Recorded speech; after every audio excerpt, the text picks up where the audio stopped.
It's May the 3rd, 2024. I am at Joel Pearl. Happy Friday to you. It's time to get in the weeds. I could have done the funniest thing, and I realized when I pushed the button that I picked the wrong intro. Jeremy Lambert. Do you want to restart the show? Yeah. Let's do it. One, okay. Two, three. Take a look.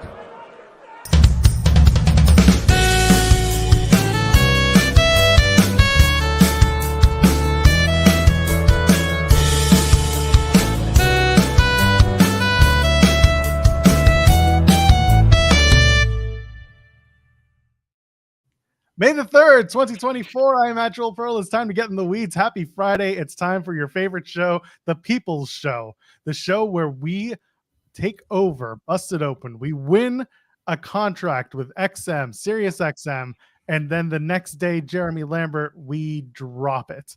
Call ourselves People's Champion. We go right back to YouTube. Everyone's happy. That was a very long bit just to get there.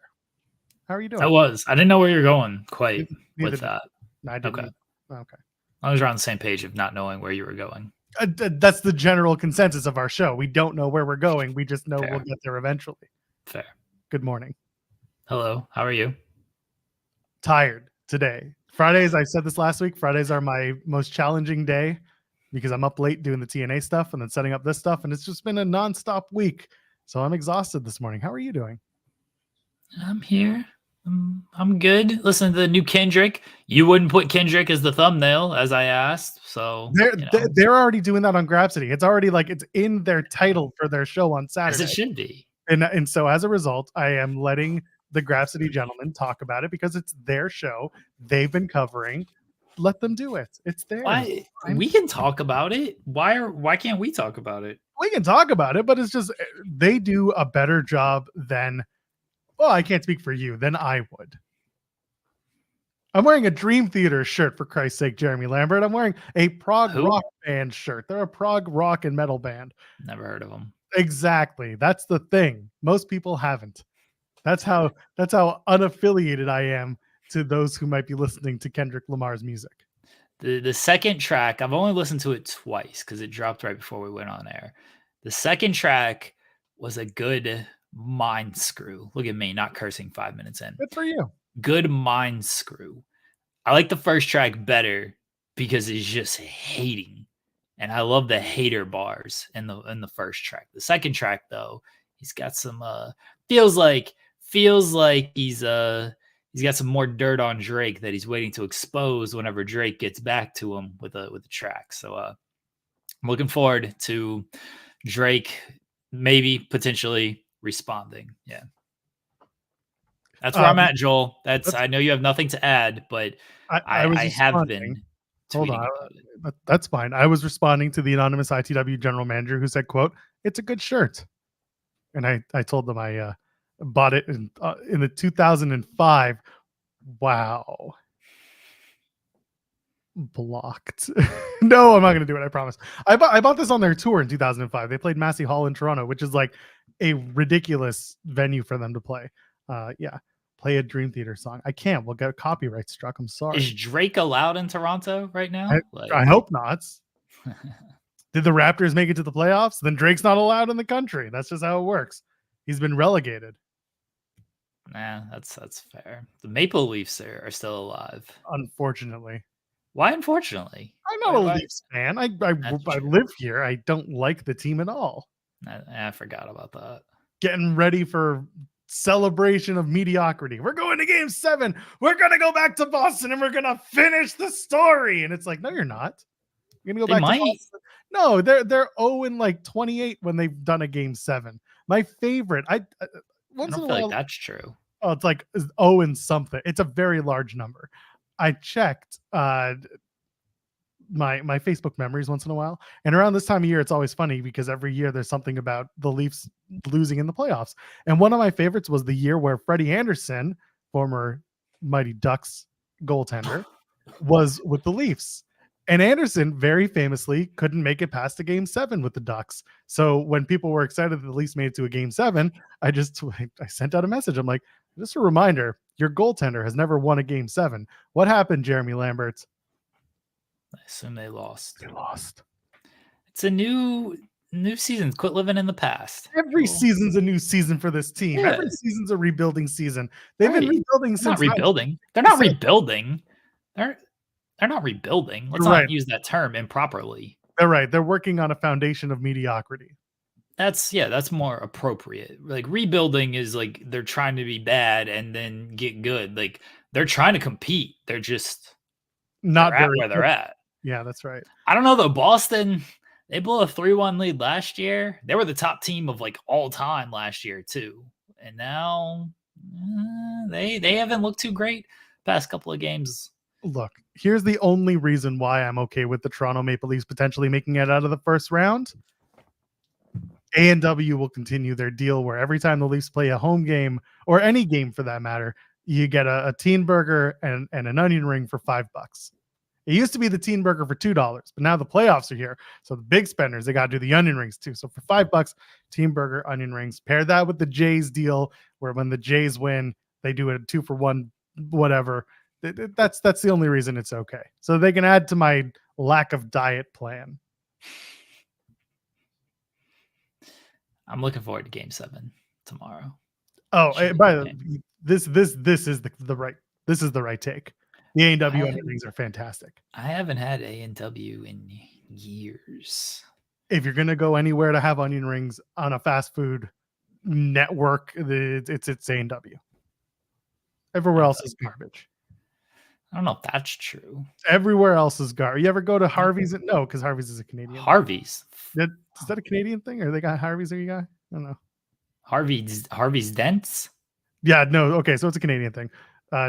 Carl's Jr. doesn't have onion rings, do they? I don't know. I don't go there either.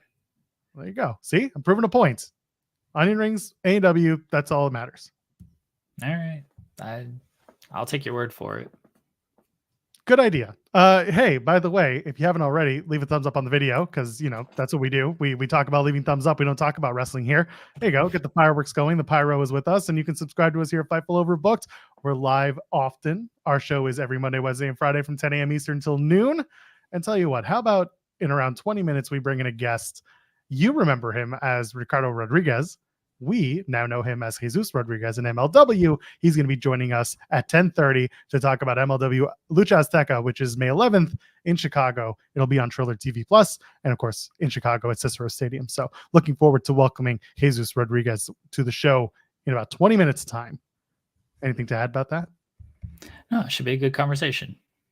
He's an interesting fella. He's been around a lot of different wrestling and wrestlers over his years, and he's a wrestler himself. He's going to be in the ring for that MLW show that we're going to talk about with him in about 20 minutes time. So looking forward to that. A lot of news breaking over the last couple hours. Is it? Yeah, well, it's breaking. It's new. It's new. Therefore, it's news. Not all of it's new. Well, that's fair. Well, let's start with the big news. The Fightful Select Report, Seth Rollins has re-signed with WWE. That was originally where okay, let me take you through the thing. If you're on our Discord, usually the night before we do a show, I'll post the link and I'll post the thumbnail art, and this is what we're talking about. This morning I woke up and I was like, "What? No, I think we should be talking about the potential of Mercedes and Willow actually being the Double or Nothing main event, because I think there's merit to that. And when we talk about what's going on Dynamite, I think we can have that conversation."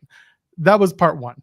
And then the Seth Rollins news drops. And I'm like, okay, maybe that's going to be it because that just happened. It's big news in terms of a big signee re-signing with WWE. Okay. And then the Rock discords start.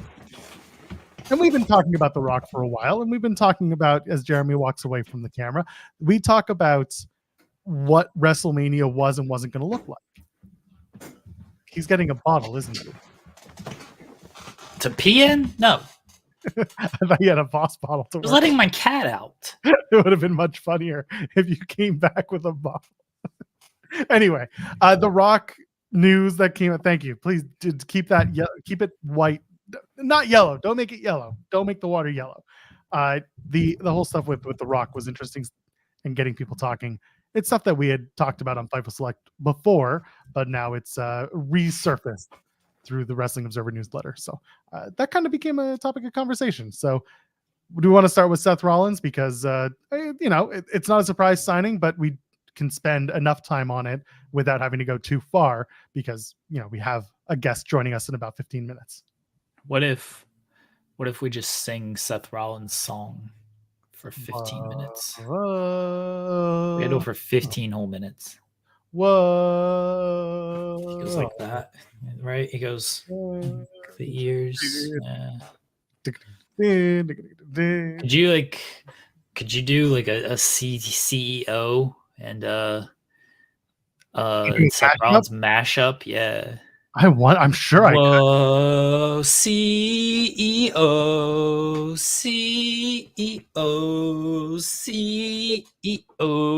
right? Is that okay? Yeah, that's perfect. That's the main event of me. That's perfect. Let's do that. Seeing if I got those together or not. Where's Joe Hendry when we need him? Can we very quickly talk about that? TNA Under Siege is tonight. Joe Hendry is not currently on the card. Allegedly, the show is tonight.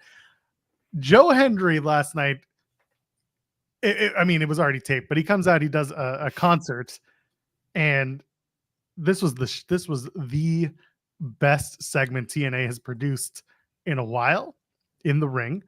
And he basically rekindles his feud with Dalla, who is ducking us, by the way, doesn't want to do a rap battle with Jeremy. If he thought Joe Hendry was harsh. Yeah, Jeremy will go double hard in the paint. Smoke. Regardless, Joe Hendry starts playing all the songs that he had done for Dalla acoustically, and then he's got a new one, and he busts out the Creed riff for Higher, and then he starts singing it, and the lyrics are something like, "Can you please get fired? Yeah.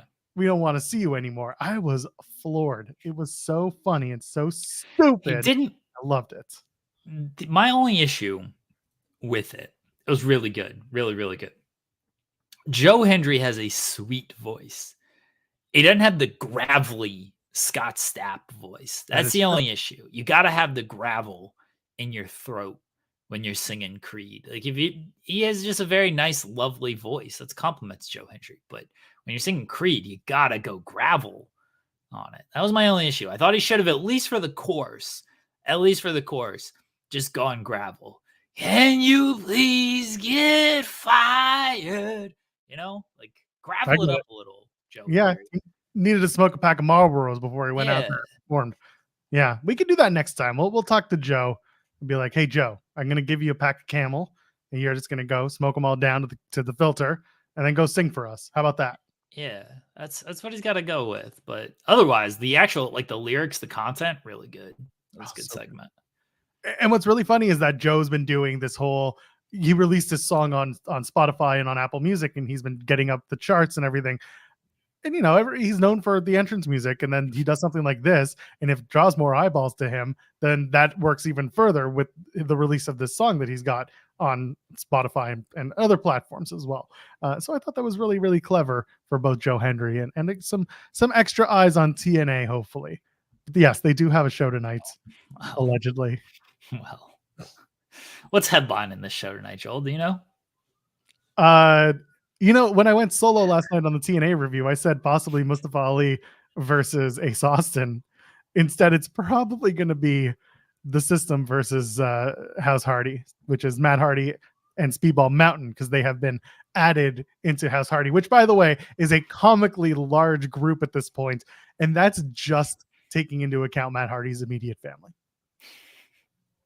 He named all of them, and so this is what's funny.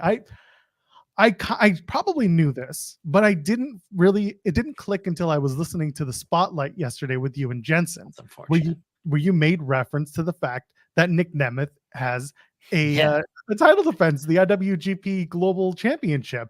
He successfully defended it against Tanahashi this morning. Right. Sorry, spoilers. Not everyone's watching the show live, but whatever. I get it. It happened. People get on us about that. Like, why are you posting spoilers for your thumbnails? Like, watch the product. Watch the show. Anyway, the point is the show wasn't really promoted by TNA, and therefore people are we were a little confused when Nemeth got taken out of the match last week, and then you and Jensen mentioned the match that happened this morning, and I kind of realized, oh, that's why they did it. That's right. Yeah.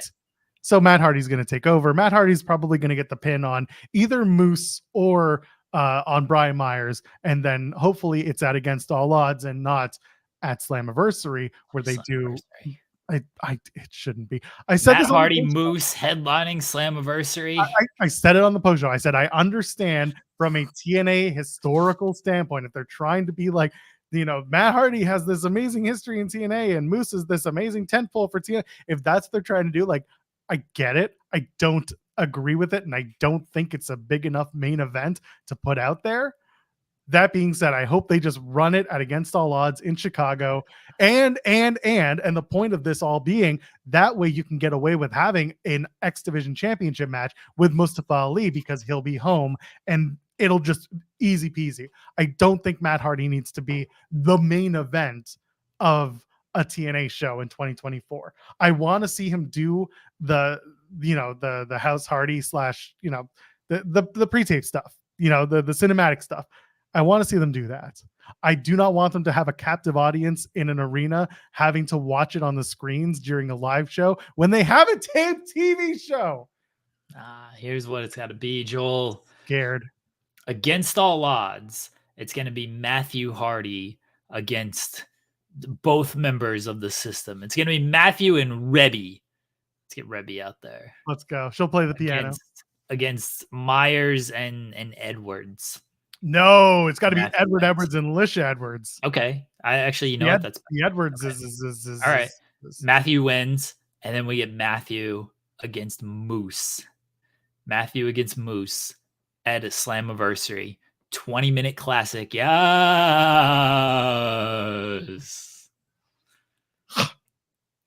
That's by the way, we're rolling with. The part where in that pre-tape where Matt Hardy does the chomp and then Speedball does it immediately after. It was just you gotta hear the teeth clank because he goes. Yeah, it hurts when I do that. I'm gonna bite. I'm gonna bite something. And it's gonna hurt. 20-minute classic. Okay, Luis. 20 minutes behind. We've done this. We've done it. Go home. I yell at Luis in our staff chat. Not yell. It's a bit. I felt bad the first time because I put his name in all caps. Just all caps. Luis. And then he's very good about posting screenshots for articles from shows and stuff. So every single time I need a screenshot or something, it's just all caps. Luis, screenshot. Luis, graphic. Just whatever I need. And then I felt bad about it because I didn't want him to actually think I was yelling at him. So I messaged him I'm just doing a bit, right? I'm not actually mad. He's like, no, I got it. I was like, all right, thank you. I don't want you to actually think that I'm mad at you. So my running bit with Luis is all caps. So now anytime Luis is always moderating shows, if you are in a chat with Luis as the moderator, just type his names in all caps. Say his name and he appears. Then you yell at Luis. My wife actually just messaged me saying, quote, "Who are you yelling at? It's sounding aggressive." See, I don't get those messages because my wife is just like, yeah, this is normal. Whatever. And mine had no idea. This sounds pretty normal. She posted that video of when I do the Tony Khan thing where it's delayed by a few seconds. So she just hears me yelling from the room and then the TV is 5 seconds behind. That's amazing. That's what I need. Look at you now. Look at you now. This is all you now, boy. This is just all a bit so that we can have Jesus Rodriguez join us in 5 minutes. So we're not going to get too deep into anything. Otherwise, we'll be SOL. I see WrestleVotes is reporting that the King of the Ring and Queen of the Ring brackets will be revealed throughout the weekend. Raw side being revealed during the Backlash PLE, the SmackDown side being revealed during this Monday's Raw. That's according to WrestleVotes. Stupid. Why would it be the SmackDown side during Backlash? And this show, by the way. The Backlash show? Yeah. I did a preview with Stephanie Chase over on the main channel. What was that, a 5-minute preview? Pretty much. It was I was we had 26 minutes because guess what? Nothing happens. There's 5 matches. Bless, by the way. I'm all for a 5-match show. They'll add one more between they will. Tonight. Still, yeah. That's still 6 minutes, 6 matches. By the way, SmackDown is taped tonight. It's not airing live to air. It is taped. Yeah. So we'll have the spoilers. I'm covering that thing. It airs at 1:00 in the Europe. I'll get baked and watch the show at 1, and I'm covering that thing live. So if you don't want spoilers for SmackDown, don't go to Fightful, because I'm covering that thing at 1:00 and posting all the news. Deal with it. And I taking the night off. I will watch the 1:00, and then I will watch TNA Under Siege, and then Cresta and I will do a post show. How about that? That should be good for everyone. Come watch the TNA Under Siege post show. I'm taking the night off. I'm not covering Under Siege because I got other people to do that. I'm gonna eat some ice cream. I'm gonna watch some. I have no idea what we're watching. I'll watch something. There's basketball on tonight. There's some hockey. I think there's some. Yeah, there's some hockey on tonight. We'll watch that. Eat some ice cream and have a grand old night.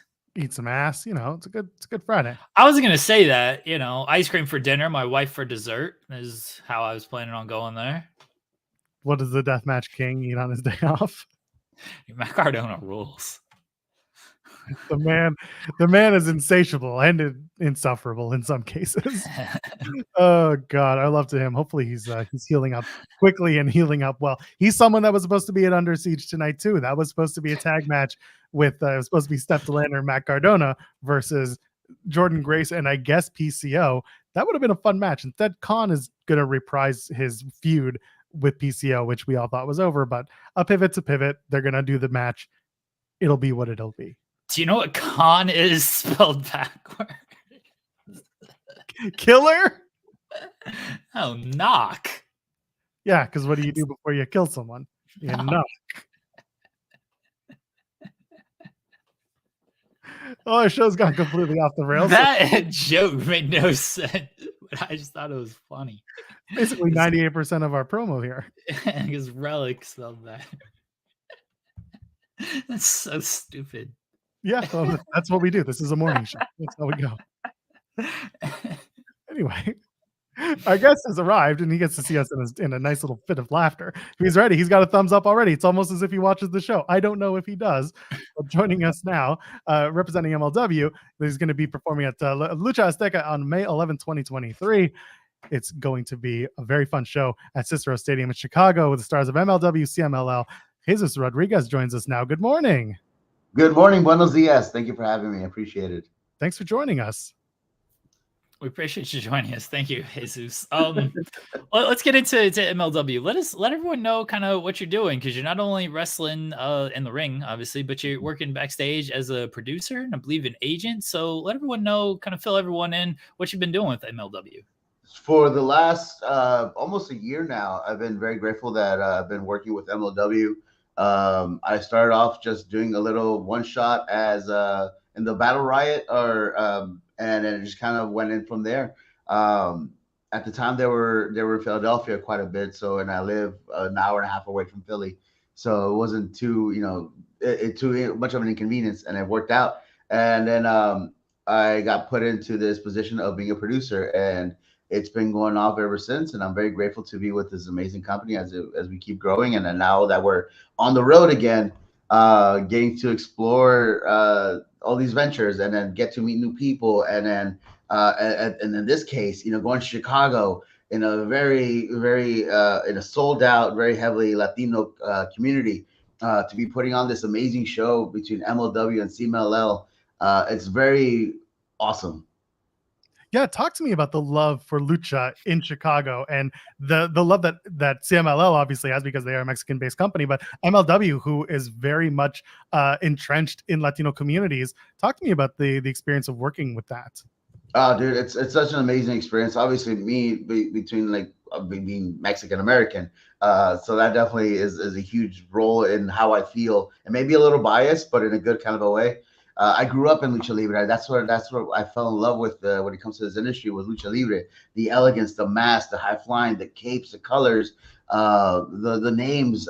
They were talking the same language that I did, so it was a matter of representation. And then seeing, later on as I grew up, and then I saw guys like Rey Mysterio, Psicosis, Juventud Guerrera, and then obviously getting to work in WWE, and then meeting some of those folks and getting to work with some of those, my love for the sport grew even more. So now that I'm in this position and I get to revisit a lot of these names and get to see them and be it indirect, but still be working with now CMLL as MLW is working with CMLL. It's so rewarding, and then to be able to produce a product that we can be very proud of and showcase it to a place like Chicago, which is very heavy. It has a very big Latino community, so it's very rewarding and it's very exciting. And now to be actually a part of being in the ring on the 11th in this trios match is super exciting. And the coffee kicked in, so I'm ready to go. Okay, how do you take your coffee? How are you drinking your coffee? Cafe. Oh no, it's just vanilla, hot.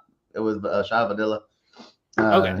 Is that a Dunkin'? Is that a Dunkin' Yeah, Donuts? It was a Dunkin' one. It's right across the street, though. What's it been like working with Court Bauer and collaborating on things? Because he's always really wanted to showcase the Lucha side of wrestling, and I mean we're seeing it clearly with the Lucha Azteca show. So collaborating with Court Bauer, what's that been like? It's been great. I'm learning a lot. Just to see the many hats that he's able to wear at the same time. I've been around a situation like that prior in the past, working with WWE, and then I didn't understand it really, just because I was just kind of on my own little world. But now to see it up close, and then seeing it from the production side of things, and then also the booking side, and then a talent side, and seeing how he has to be doing so many things at once. It's fascinating, and my respects for somebody like that, like Court Bauer, goes way high up now, because I can see it, and I'm a part of it. So it's a learning experience as well too, just to see him in action, and then seeing how he's able to adapt to situations, and then improve a product, and go through so many ideas all at once, and then pick out what the best possible outcome is going to be. It's an amazing learning experience, honestly. It's a really fun little connection I get to make now is you're also working with Selena De La Renta, and she's someone that was on our program not too long ago. We asked her not only about coming back to MLW and what the locker room changes were like between now and then, but I'm curious as to your response to that question, and also taking what you're learning with Court and applying it with your work with Selena, who's also doing some backstage work with MLW. So I've known Selena her entire career. So I've known I watched when she first stepped into the ring. So to see her grow and develop and I told her the first time that I saw her again, because I hadn't seen her in a couple of years. And when I told her, and I told her, and because again, I've known her for her entire career. I was like, you're an adult woman now. Because the last time that I see you were still a kid. And I told her I was very proud of her, and I loved her, and I was very happy for everything that she's able to accomplish. And obviously, I wasn't there when she was first with MLW, so I don't know what that environment was like, so I can't comment on it because I wasn't there. But I love the environment that's there now, and I just see the happiness in everybody, and then there's this unison joy to want to be there and to try to improve the product for the sake of everybody. Is such a blessing to be a part of, and a locker room that I'm happy to be a part of. To go back to Selena, like I'm very happy for her. I'm very proud of her, and all the ventures that she's going on to as her side projects on the producing side and all that stuff. I wish her nothing but the best of success with it, because I think she's on the right path, and she's learning from great people too. What was the conversation like to get back in the ring with MLW? Not that you were, I think most people know you as the ring announcer for Del Rio in WWE, and not many people know kind of your in-ring background. So when MLW wanted to bring you in, what was the conversation of like, hey, we also want you to wrestle? So I mean, the management at MLW have known me from when I used to live in Orlando. So I was helping run a school down there, so they know my wrestling abilities. Or I mean, some of them at least. They know that I'm capable. So again, I live an hour and a half away from Philadelphia. That's at the time where they were running at the ECW arena. So I got contacted to do a single spot, and I hope I did okay. I think I did okay because they kept asking me to come back, and then I got offered that spot as a producer afterwards. I know I have to win the audience over. Even after doing this for 18 years, I still people don't see me as a wrestler, and I get it. That's fine because I know what Ricardo was. Obviously, I'm not Ricardo. I'm Jesus. So I have to win him over, and that's totally fine because I've been able to rebuild myself as much as possible multiple times throughout my career. I'm all right with it. I'm all right with coming in and then being the quote unquote underdog when people don't know me, and that's totally fine because then I catch them off guard. So you mentioned that you found yourself in outside of Philadelphia, and I believe part of that is your work with Three Legacies Wrestling. And we had a question from our audience. They were basically asking, what do you think people who are training really need to learn first when they're starting off in their wrestling journey in the ring? Oh, obviously the basics. I mean, the conditioning as a big part of it. I'm grateful that now that I have my own school, because I've helped run schools throughout forever, throughout the U.S. I opened up a school in India. I opened up a school in Egypt. And I'm learning from each experience because everybody learns differently. Everybody learns at different paces, through different methods. Some people are vocal, some people are auditory, some people are visual, and then getting to learn that, right? So my job as a coach to be able to understand how each individual learns, because everybody's different. Especially when I was in a different country where we don't speak the same language, right? So I have to like visually show them, and then pick up certain words here and there. But when it comes to it, is there's a lot of it. A lot of it comes down to respect. Respecting the industry, respecting what we're doing, respecting that this is it's a privilege. It really is a privilege to do what we're doing, and nobody's owed anything, because at any point all this can be taken away, be it by life, friends, family, because it happens. But ultimately, life can just say, "Hey, this is not for you anymore," and we just have to learn how to respect the industry and try and leave it as good as we found it. You wrestled in WWE as El Local. Mm-hmm. You had some losses to a man named Sin Cara. That guy. Yes. Now you guys are in the same company now in MLW, working under different names. Yeah. You gotta finish the story, get those wins back, and be like, you know what? I looked up at the lights long enough for you. At this, you owe me one here. It's funny because I wrestled Mexico, man, so many times on the European tours, on the live events, man. So and obviously that Mexico is a lot different than the Mexico now. And then I mean, I don't know if you guys had a chance to watch the match that he had a couple months ago against Averno, and dude, it was amazing. I definitely have to get my cardio back up. Because that Mexico is very different than this Mexico, in a great way. So no, I'm down. I'm down. I mean, if Selena and Cesar can pull some strings and make that happen, I'm absolutely down to take down Mexico. We're gonna put it out there, clip it, put it out for there you go, bosses. Pray for it. I'm actually really curious about your backdrop. I love backdrops with people who we interview. Like I see what's on the shelf that's behind you. So all right, so that's my heavyweight title for my company. That's my mask. That's Callisto's mask. There's a story behind that one. I know I can't go there. So I do a yearly show at a baseball stadium called the Red Rose Rumble, and that was last year's. And we have another one coming up at Clipper Magazine Stadium on August 3rd. That picture up there, sorry, there's a fly around here somewhere. That picture up there is myself, Rocky Romero, Janai, and Selena. The camera's attached to the computer, so I can't pull it off. It's okay. That's me and RVD, and then myself and Alberto up there. Now you got to tell us the story about the mask with Callisto. So when Callisto was when they were looking for somebody for WWE, because Rey Mysterio was hurt, so I think they were looking for a possible replacement. So we went on this hunt, and an old friend of mine, Eva Lise, had suggested Samurai del Sol because they were both from Chicago area. And so I contacted Samurai, and then we started talking. He sent me his info. I passed it on to office, and there was a lot of back and forth between the office and myself. And then eventually he did his tryout. He killed it. He did awesome. And I was alongside Samurai, who later became Callisto, throughout the whole hiring process. And I mean, obviously he did all the work.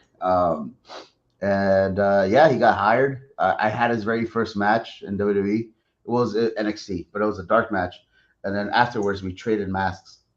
So that was like one of those like signs of respect type deals. So I gave him one of mine. He gave me his. So that's that mask, the blue one. That's awesome. I love it. Thank you for sharing that story. Yeah. Before we let you go, we play a little game called Partner, Promo, or Punch in the Face. I give you the names of 3 people that you either know or maybe you don't know very well, and you're going to pick which one you want to partner with in a tag team match, which one you want to promo with in the ring, just one-on-one on the microphone, and which one you want to punch in the face, have a one-on-one contest with. Okay. Oh, man. All right. These are members of Promociono Dorado. Okay. I messed up the name myself, so welcome. The 3 names: Bad Dude Tito, Rocky Romero, Low Key. Oh, man. Punch in the face. I would not punch any of them in the face. I punch myself in the face. I mean, Tito just started with Promociones Dorado, and then so I only know very little, so I don't know his full capability all the way yet. So that's somebody that we just have to keep an eye on. Rocky, I could not, because I respect Rocky way too much.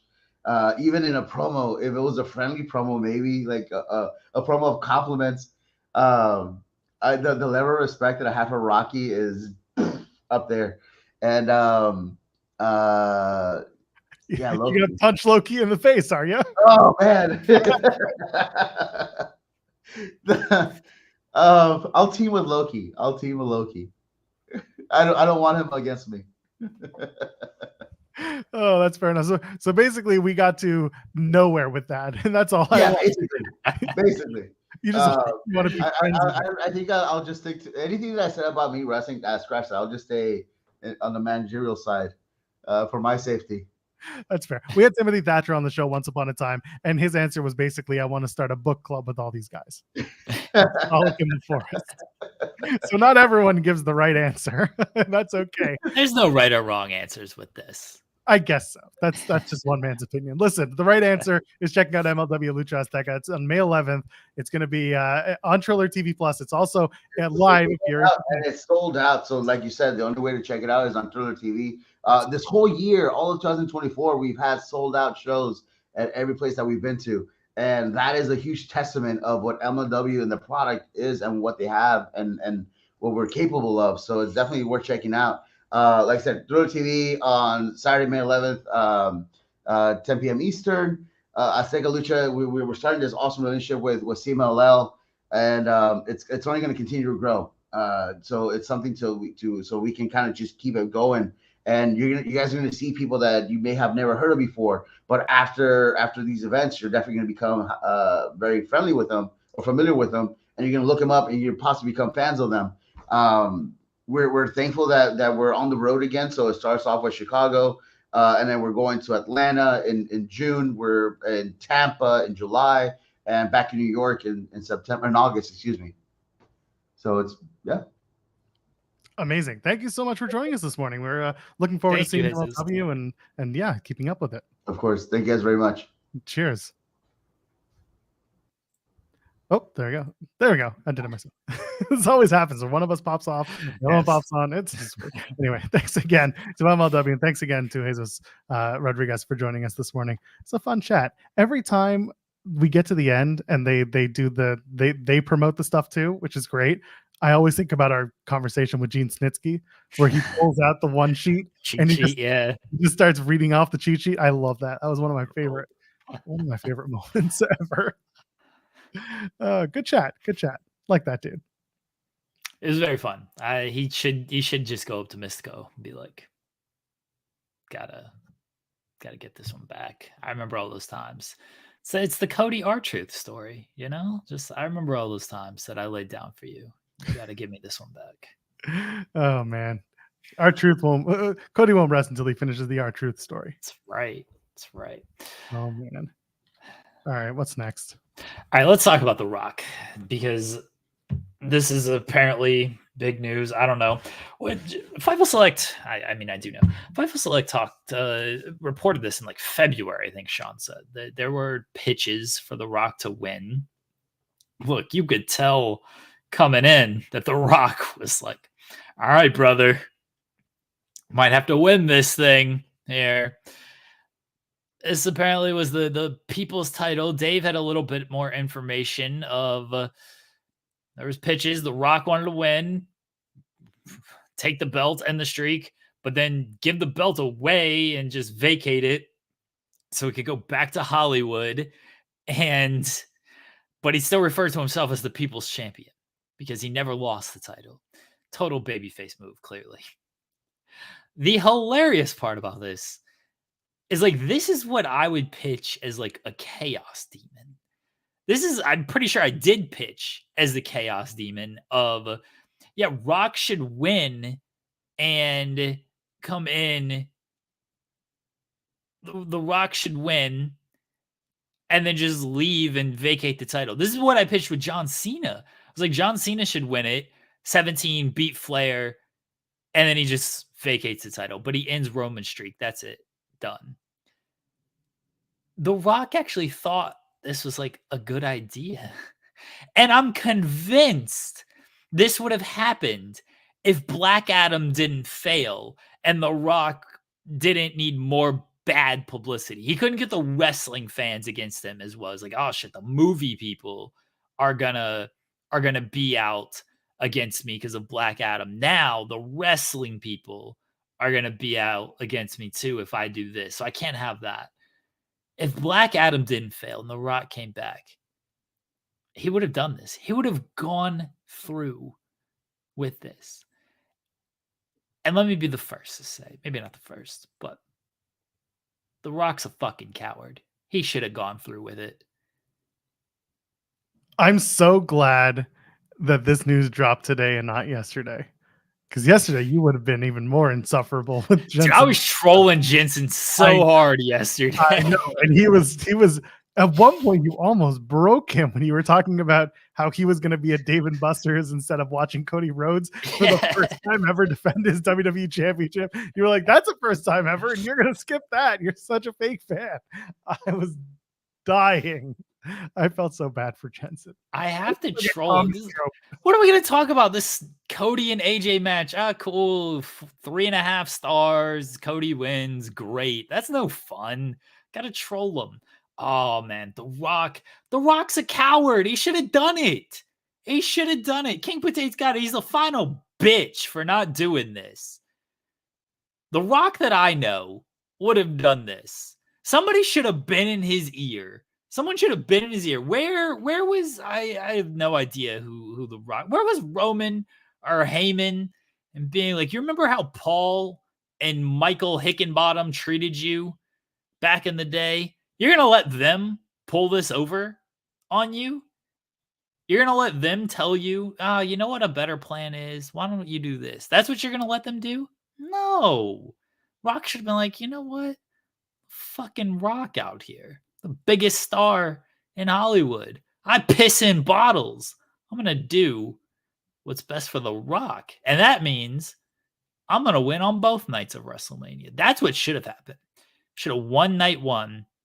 And instead of bloodline rules, should have just been like, I'm in this match now. Triple threat match. And then he should have stacked Roman and Cody and won the title. For the mana. Imagine the goosebumps if that would have happened. Look at you now. There's the most interesting part of the story to me, because like you said, Fightful have been reporting on the possibility of Rock coming in, winning the thing. What was more interesting was the idea that he would come in, win the title, and then drop it immediately to make himself people's champ, and then be gone. Back to Hollywood you go.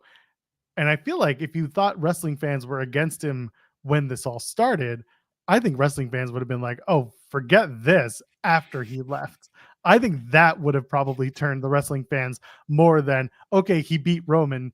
The now what would have absolutely floored wrestling fans because the now what was nothing. It was just, what are we going to do? We're going to have a tournament and then what? It's going to be Cody does nothing and wins the title. Like Cody goes through a tournament and wins the title. It was a very strange story that was coming from this, which was none, by the way. Cares. Rock should have won. Should have dropped the title. Been like, I don't need this thing. I'm the people's champion. And that's it.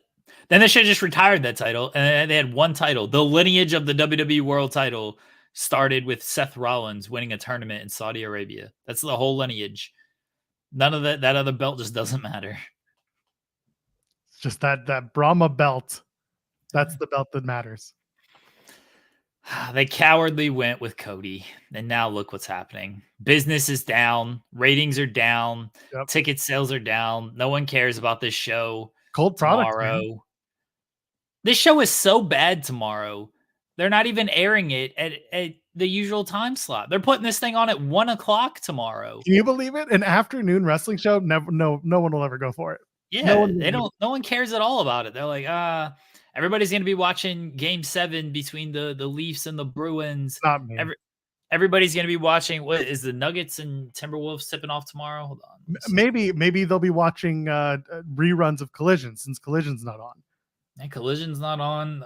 Yeah, Nuggets and Timberwolves tipping off tomorrow. They're like, they're gonna be watching that. So we just got to put this show on at 1:00. So that's what happened. It's cowardly. It's all because they put the title on Cody, and Cody is not good for business. Clearly. Listen, you've got Saturday night's main event, but what they're gonna air is Saturday afternoon tea. Is that how it works? I mean, yeah. What else can it be? All right, sure. Saturday brunch. That's the Saudi show. Brunch is great. Saudi's not, but the noon start time is good. Yeah. Cowardly. Yeah, Jason's got it. Jason's got it here. I hate it when PLEs end at 4 p.m. Eastern and the rest of my night is free. Blame Cody. Blame Cody. Blame Cody. He wants to take your afternoon. That's what he wants to do. It's Cody's fault. You know what The Rock would have done is if he won that title, he would have relinquished it and then went back to the TKO boardroom and said, all PLEs start wherever they are in the world. They start 7:30 with a kickoff Eastern, wherever it is. Wherever it's 7:30, that's where it's going to hit Eastern. Like it's got to be 7:30 Eastern when the show airs. So if it's midnight start time over there, that's their problem.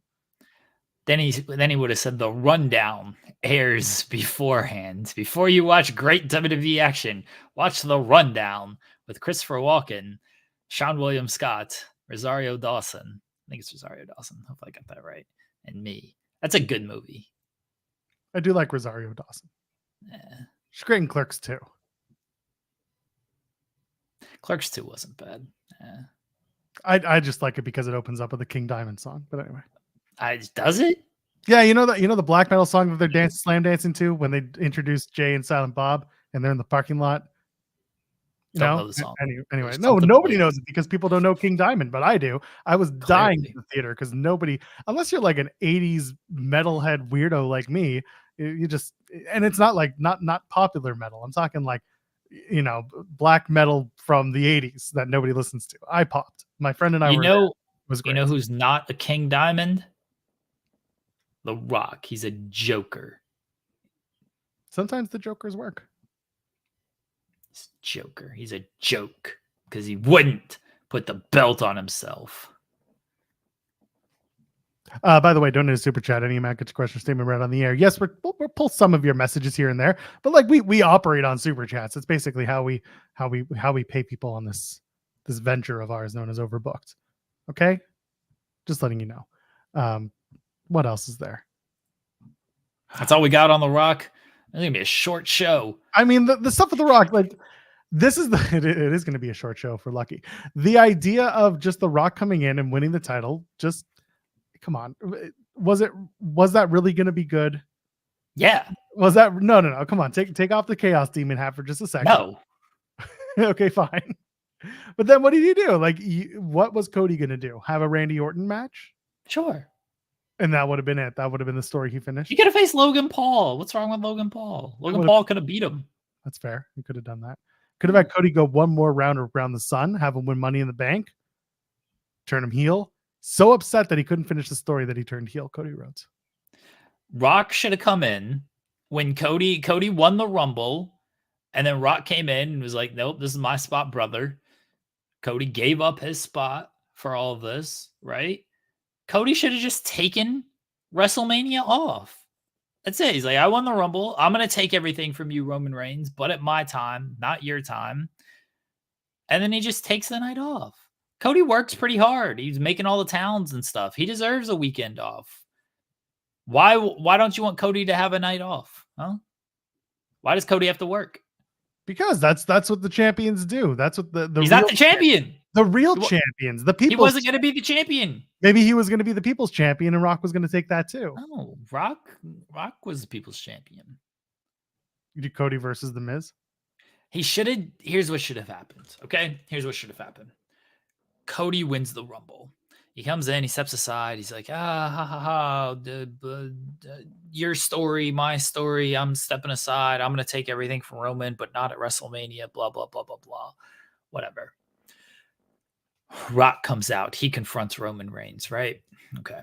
Then Cody, like the bitch that he is, comes in and is like, just kidding. It's my choice on who I want to face at WrestleMania. And Rock is like, nah, dude, you stepped aside. Like, you already gave me this spot. This isn't what we talked about. And Cody is like, no, I won the Rumble, so I get to choose. And Rock is like, all right, you know what? If you're a real man, you'll face me. You'll face me at night 1. And then the winner can face Roman Reigns at night 2. Cody's like, I am a real man. I'm a fighting champion. I will pull 2 nights of WrestleMania to prove that I'm the fighting champion, that I'm the champion that this company deserves. Night 1, Cody and Rock. Main event. Rock wins in about 3 seconds, because who cares? Rock wins in 3 seconds. Cody goes for his little Cody cutter immediately. Just tries a Cody cutter immediately. And Rock turns it into the rock bottom reversal. That's the finish. Just Night 2. Spins right into it. Yeah. You know, he jumps like that. But Rock just like Samoa Joe sidesteps, catches him. Rock bottom. Easy. Look at this. That's some Michael Hayes level producing that you're doing right now. I love it. You know the story about Michael Hayes with the Hardys? And he wore shirts. No. When he used to produce their matches, it would be like, can you jump on that thing out there? Can you go all the way up there? Can you get 40 feet in the air? Can you jump off that? And they'd be like, Michael, could you do it? Be like, I'm probably like 20 years ago. And then the Hardys or Edge and Christian would do it. Good. All right. So look, I've booked the finish already. I booked the match. Rock wins. Now, night 2, Rock and Roman. Rock wins, People's Champion. He beat Cody, he beat Roman back-to-back nights. If you smell, holds up title, crowd goes crazy. Crowd in Philly loves The Rock. He just beat Cody Rhodes. He just beat Roman Reigns. The Rock is the face of the WWE. And then the next night on Raw, he comes out, huge reaction because he's the fucking Rock and everyone loves him. He's got all these titles. He's got the Universal title. He's got the WWE title. He's got the undisputed WWE Universal title. He's got the People's title. He's got the weight belt title. He's got he's got the Intercontinental title that he tossed in the river. He's got all these titles, right? He's got the Brahma Bull belt from way back in the day. He's got them all. Just like belt collector, Rock. He's like, The Rock came, The Rock saw, The Rock conquered, and now The Rock is going back to Hollywood because The Rock has done it all here in WWE.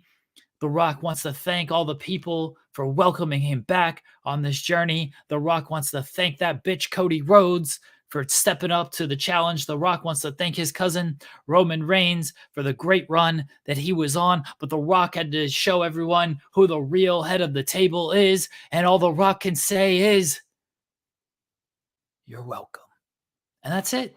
He goes to make Moana. He goes to make Moana 2, Moana 3, Moana 5, Moana live action, Moana under the sea, Moana in space. He goes to make all that shit.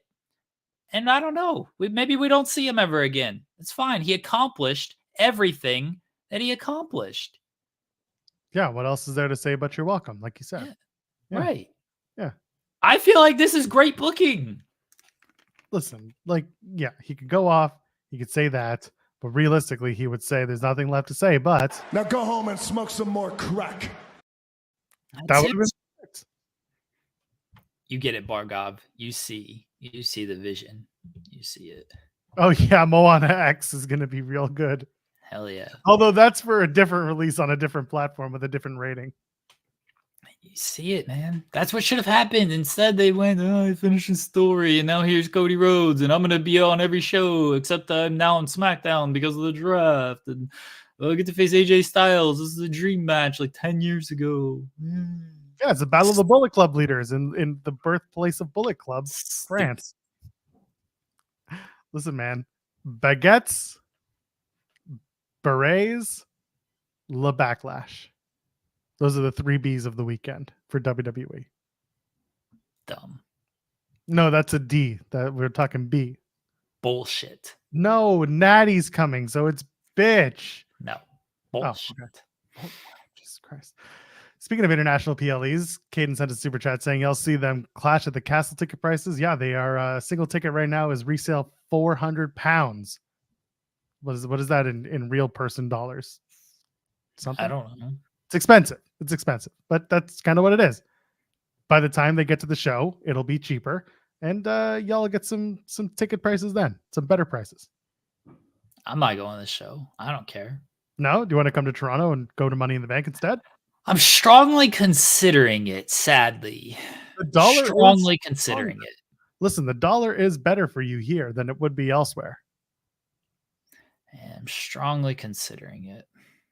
Well, listen, how about I give you something else to consider while you're thinking of it, okay? All right, are you thinking? Don't think too hard.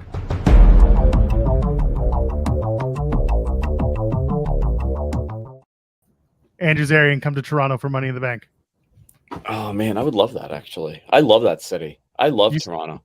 Look at you, got your haircut, look all nice. You can do it again. Come on Listen, over. listen, I got a nice Zary. little plug, okay? I went where Clyde Frazier gets his suits. I went to Mohan's Is to that get my suit Moana? today. Mohan's. Zary. Yes, Jeremy. Nice eyebrows. Thank you. By the way, Clyde Frazier, great. Clyde suits. Frazier. I don't know if Joel is in on like what the Clyde Frazier suits are like. Do you know who Clyde Frazier is, Joel? Do you know? Believe it or not, no. And I'm actually pretty. I good do with believe it. suits. Why would you say believe it or not? I fully expect you to not know who Clyde Frazier is. I mean, I like dressing well when I do, so they got that going for me. He's a Not magnificent old school basketball player that wears the greatest Basketball suits that come from Mohan's. It's like a thing in New York. Like, you know that Clyde gets his suits from Mohan's. It's like legendary, this place. It's my daughter's communion tomorrow, so I had to go get a new suit. Are you excited? I'm excited. Yes, and we're having it where Johnny Sacks from The Sopranos had his daughter's wedding. What happened at that wedding? Are you going to be watching Backlash during this thing? You know what Rich and I were joking, like we're gonna be total shithead dads. Like, do we get all like the crappy dads to bring out their like old school TVs with the antenna to watch this? Is that what we're gonna do? No, I mean I'll watch it later. It seems like it's a fun show. It's gonna be fine. I don't know. I kind of want to see. I want to see AJ and Cody. Like, 3.5 stars. Cody wins. You're welcome. Yeah, fine. Maybe Maybe you 25 minutes. Maybe 4 minutes. 4 minutes. 4 minutes would be a great main event. 4-star match, 20-something minutes. People go home. It's France. They're gonna love it. They didn't pay for it, so what does it matter? The French. Listen, the only thing missing from that show is New Day coming out with a box full of baguettes, throwing them into the crowd, dressed like French mimes. Who can we bring? I mean, I think all the Frenchmen are all like French Canadian, right? Yes. Yeah. I don't think there are any like France-based. Andre, I mean, legendarily. Yeah, but I'm talking alive and with the company. Alive. Who is French in wrestling currently that they could bring back? Rene Dupree. These French. Is he French or is he French Canadian? Oh, French Canadian. That's the problem. Yeah. I mean, Amel was the one that I wish they hadn't let go of, and she was in NXT UK. She's So also Maurice is French Canadian. So yeah, that I knew. She's Quebecois. I don't think there's anyone that like would have worked. Sylvester Lafort. Oh yeah, he was a dude. Yes. Well, that's the one that they shaved his head, but they did it right. Well, remember that whole NXT thing? Who got his head shaved? Not him. No idea. Was it? No, it wasn't Enzo. Enzo was shaving someone's head, and the guy that it was supposed to happen to didn't happen to. Yeah, I can't remember what it was. Someone's gonna remember it. Someone in the chat's gonna know. It was Shotzi. It's always the answer is always Shotzi. It's Shotzi. I'm thinking back to like Aiden English shaving his head at WrestleMania, coming out doing a battle royal, and then coming out for the main card with his head shaved, and everyone being he had to shave. Yeah, but he was suffering. He had to shave the head. Oh yeah, he did. He looks great now. I love his bald head, Mr. Matthew Ray Walt. Do you guys want a little hair loss talk? Do you know what people that are losing their hair call themselves? The ones that are like very into it, they call themselves sufferers. Sufferers. They're sufferers. Why not like follicle losers? Follic losers? What are you, a follic loser? Follically challenged. They call themselves sufferers, and then they have something called a Norwood scale that determines how much of suffrage you have. What? Yeah. This doesn't sound real. Joel, are you muted? I feel like you're muted. No, I was trying to collect the words to say, what the are you talking about? Yeah, this is a thing. This is a thing. And within the hair loss community, they call themselves sufferers. There's something called a Norwood scale, and you determine how much you're suffering based on the Norwood scale. There are certain things that shouldn't be considered a community. One of which I believe that it exists, but I don't believe that it should. Wrestling is another wrestling is another one. Very very similar audience too. Every day that's true. Every day I get closer and closer to being like, I'm done. I'm out of here. No more wrestling for me. And then I go about my job. I don't feel like you can call yourself a sufferer. Like I'm suffering just because like you're losing hair. There's like real suffering going on. No. They very much believe that they are suffering. Some main character bullshit energy right there. Forget about the rest. Forget about the world being in shambles. I've lost. I'm a Norwood 2 on the scale. Oh my god. Norwood. Yeah. Oh my god. Nuclear look it up. war. Look at the scale. Oh, I believe you. I believe you. Oh, man. Do they have nuclear newsletters? war is about to happen, but who cares? Oh, who cares? I've got no hair left. I'm hanging on for dear life. I've seen people who are anyway, not important. The hair loss community could talk about the ways to comb over their hair. The hair loss community. See, it is the hair loss community. Well, yeah, AJ Styles talks about them all the time. AJ Styles has nice hair. I don't feel like he's a sufferer. Maybe he is. The way he looks, the only thing he's suffering is not eating any good carbs. I feel like he's eating well. He's jacked, brother. He is jacked. Oh yeah. Yeah, TRT's one hell of a thing, huh? Darian, what is your secret? You say you know a secret. I know a lot. Okay. So tell us all of them. Mm-hmm.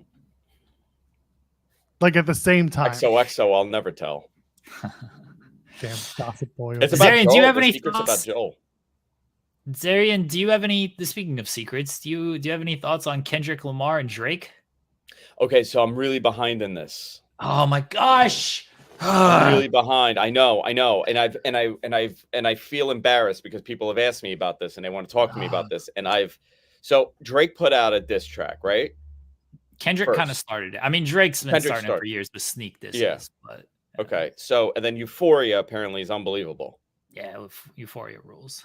Okay, that's all I know. All right. Well, Kendrick put out another song today, 616. And you know what? I'm going to start doing that about my detractors and my enemies. Put out diss tracks, but not. It's not going to be rap. It's going to be like in the tempo of Billy Joel. It's going to be moving out, but it's going to be someone else's song. That's how I'm going to start doing it. Those are going to be my diss tracks. Why can't we have that in podcasting, in wrestling? No, don't you have beef with people, Jeremy? Don't you have a rap battle coming up? I'm trying to get Top Dollar to battle me, but he's coward and won't do it. What a coward. Why I'm is he trying to do a afraid? scene crawl with him in Montreal. I'm trying to get Top Dollar to battle me. I've asked him, and then he just ignored me. Clearly afraid. I think that's the answer. Bluegrass diss track. Yeah, but that's you know what that would be that I'm a little too northern for that. Put some more tan on and you'll be okay. I went tanning yesterday. Can see it looks good. Yeah, thank you. Yeah. I thought so. Yeah. I thought You're so. you're really set for this communion thing. Dude, it's like a 75-person wedding package. Listen. We have a cocktail hour.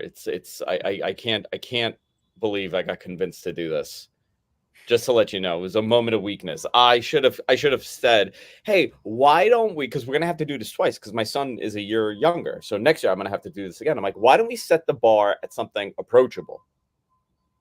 How about a nice lunch?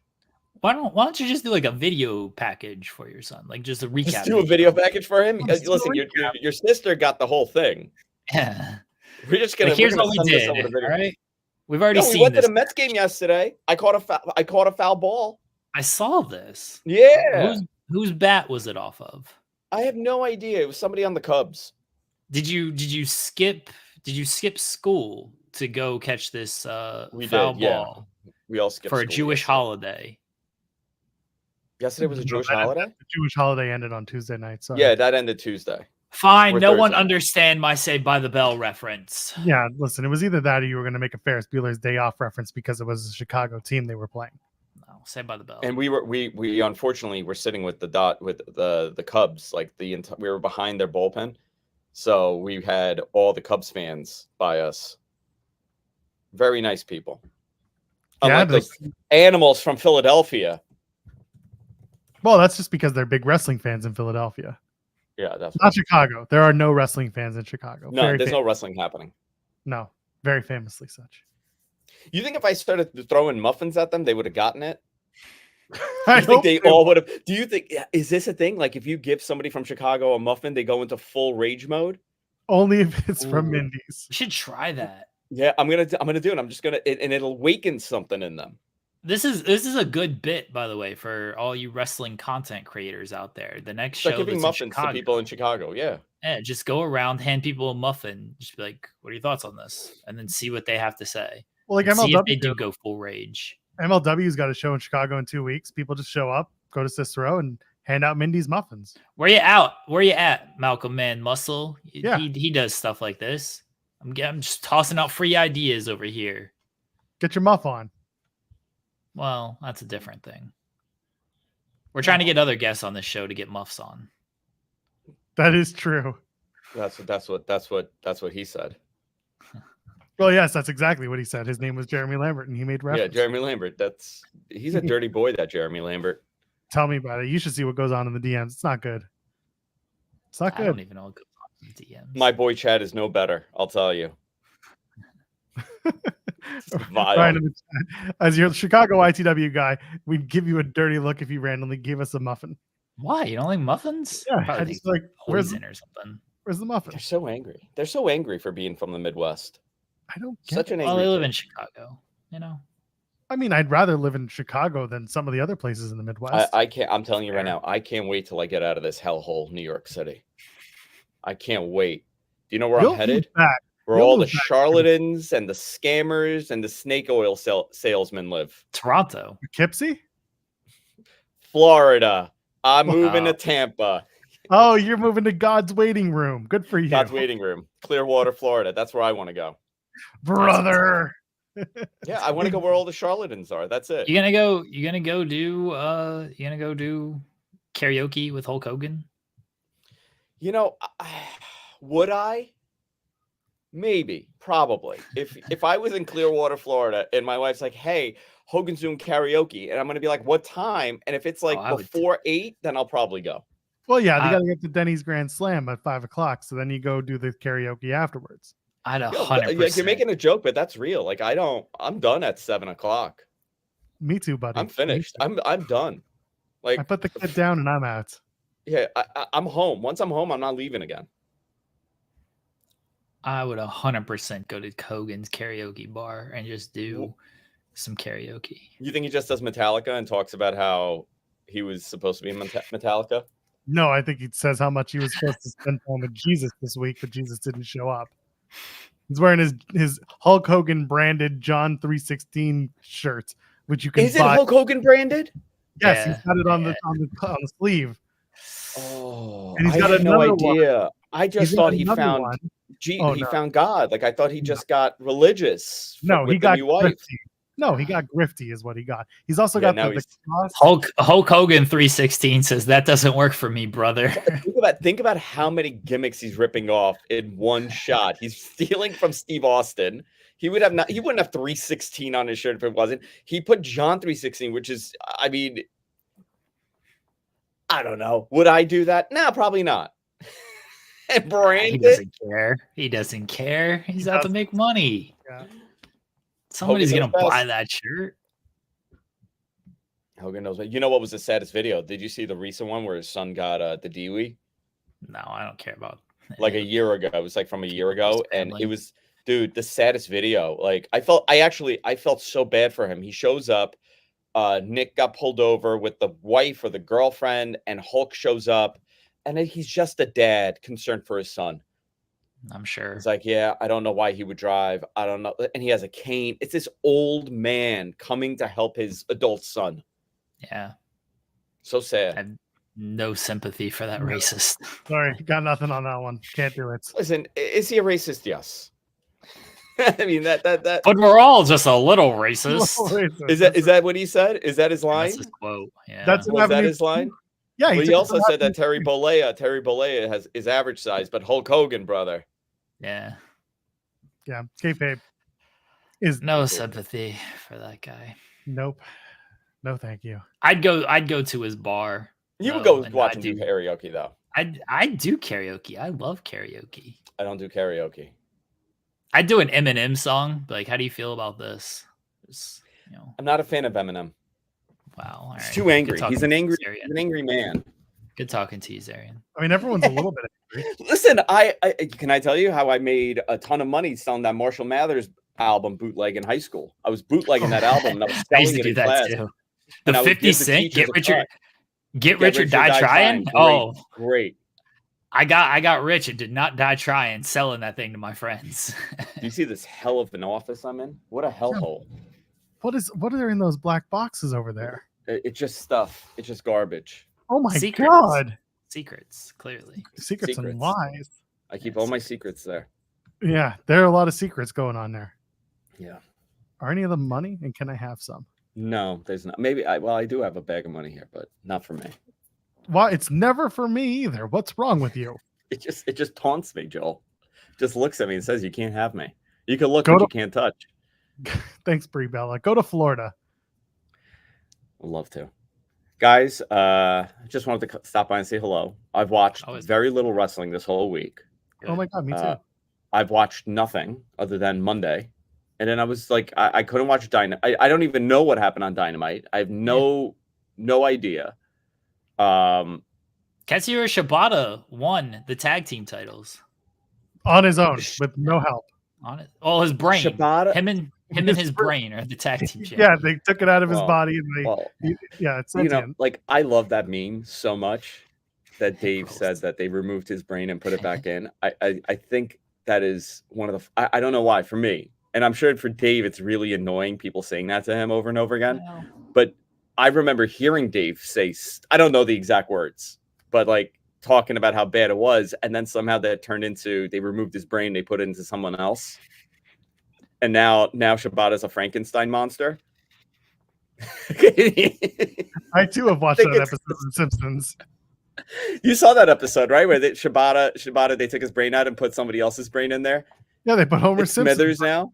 It's Smithers. Homer Simpson's brain is in Shibata's body.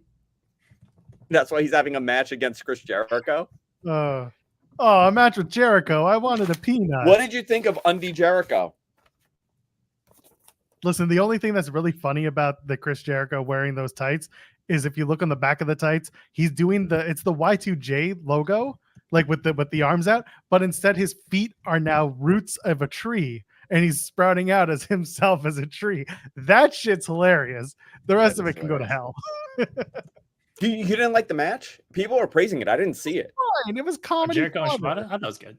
Jericho, Jericho Yeah, I does didn't see it. comedy wrestling. It's Jericho fine. does comedy wrestling now? Is that what he was doing?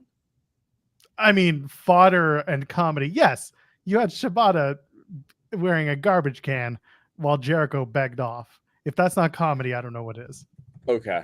All right. I didn't see it. So that's It why I'm was not doing the fine. show today or tomorrow. Maybe you should do a show anyway. Just go on with Rich and just talk about nothing. I'm curious if I watched no wrestling and I went on and I just read the notes, if anybody would know. Guarantee I do it you all the that time will on this do it. show. No one seems to care. So I've done it. You think I watched TNA before I review it? Hell no. Good match. Let's talk about the story. Joe Hendry is a big star now. Yeah, he Right, loves that's Creed. the thing in TNA. Yeah, he loves Creed. Rightfully so.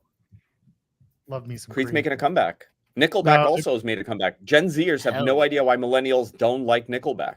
They're like, 'Cause this is they're great wrong. music. What are you talking about? Yeah, man, we all just want to be big rock stars. Live in Hilltop. They were great. House. They were fine. Who Driving did 15 cars. they piss off? Who did they piss off? Like The Rock pissed off. Do you want to talk about the conspiracy against Dwayne? There's a Oh, conspiracy there. We already He started did not comply. Oh, you did? Okay. So do you guys agree that Dwayne did not comply with something and now they're coming after him? Yeah, all these hit pieces coming out. I don't appreciate it. Yeah. I also do think that he's a little bit of a coward, and he shouldn't back down to these people. He should have beaten Roman. He should have taken the people's title, retired it, whatever, gone to Hollywood. He shouldn't back down to these dorks in Hollywood. Be like, oh, you show up late to movies. Who the fuck is The Rock? Show up when he wants. You know, I kind of thought that too. They're like, it cost the studio $25 million, $250 million. I'm like, first of all, that's impossible.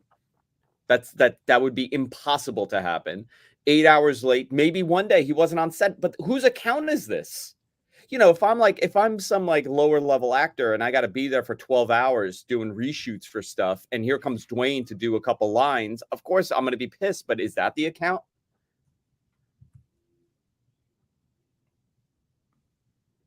I don't know. He pissed in Voss bottles. He pissed in Voss bottles? Is that what it was? Yeah, That's this is my great. favorite. And you know what? High class bottle of water. I My think it's favorite? from Scandinavia, that water. It's delicious water, like Fiji water. Shout out to John Pollock and Brandon Thurston, who coined The Rock the final Voss. So good. Very expensive water too. That Yes. Voss water is like crazy. I think it's from Norway, and it's from a very specific place in Norway. I don't know why I know this about Voss water. Listen, if anyone's gonna know, it's the bottled water community. The bottled water. They are not suffering. No, they're not. They're eating well. They're drinking well. They're drinking well. They Not don't well drink water from though. wells. No, Yeah. no, they drink from better places than the well.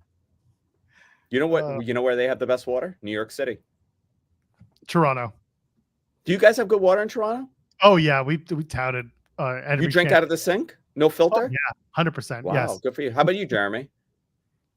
I use the filter. We have the. What kind of water do whatever. you have? Is it well water or is it? I have no idea. You need Water, to find and then I out. How do you not filter it. know? You need 'Cause to I find don't out where your pay water's coming from.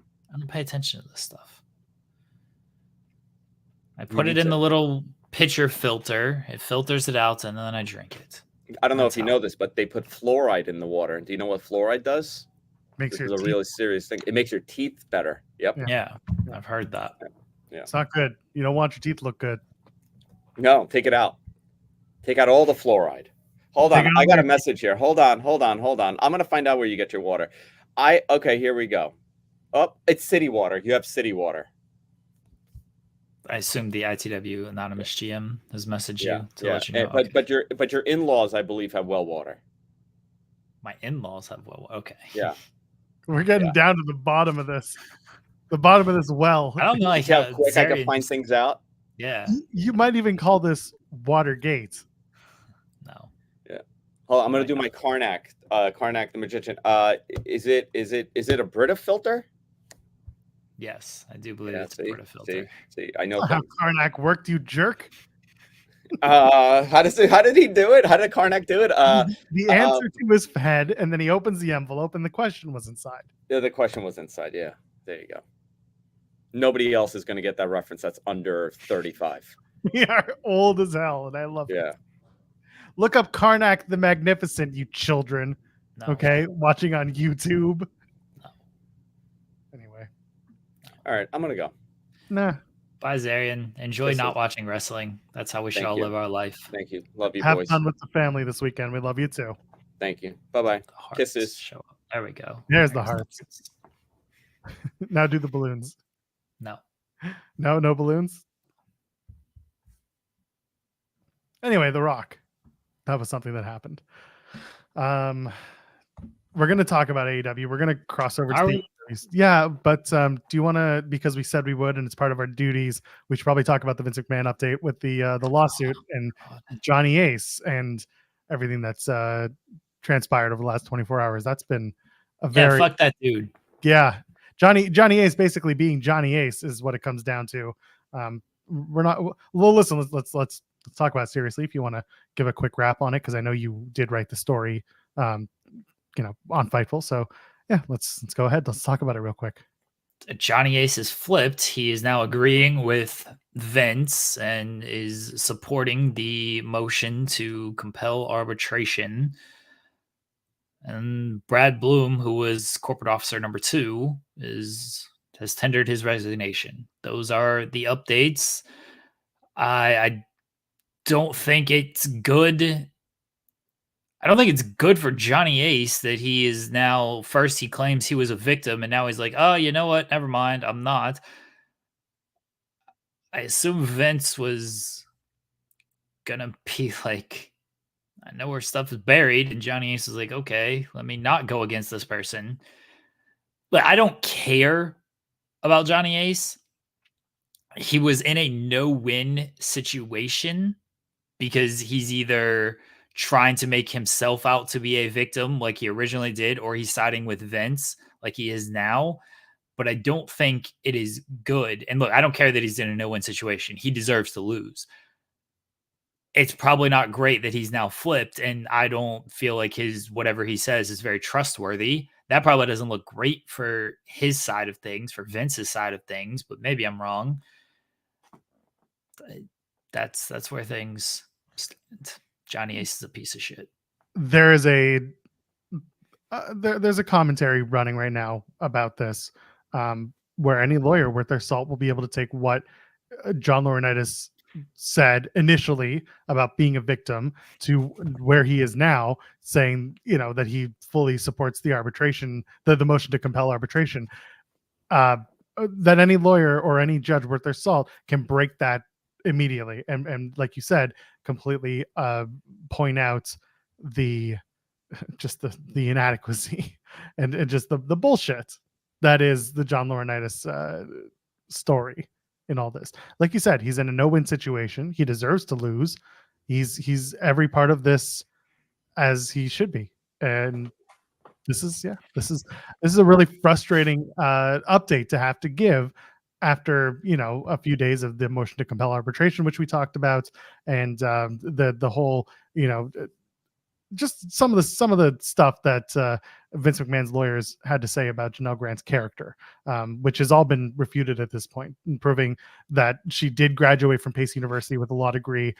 They literally broke that one on the air with Pollock and Thurston. So stuff like that, it's just been a big shitstorm. And unfortunately, when we started covering this case, we said there's going to be a few of these days, and this is one of them where Johnny's going to go back to his old pal Vinnie Mac, and we're back to square one in some ways. Yeah, we'll see where it ends up going, and it's gonna be a long process. It's gonna be a long process, but for now, Johnny Ace has flipped back to being on Vince's side. We said we'd keep you updated. This is doing it. And again, not every update's going to be a full half-hour long update. Not everything's going to be a huge, let's talk about it moment.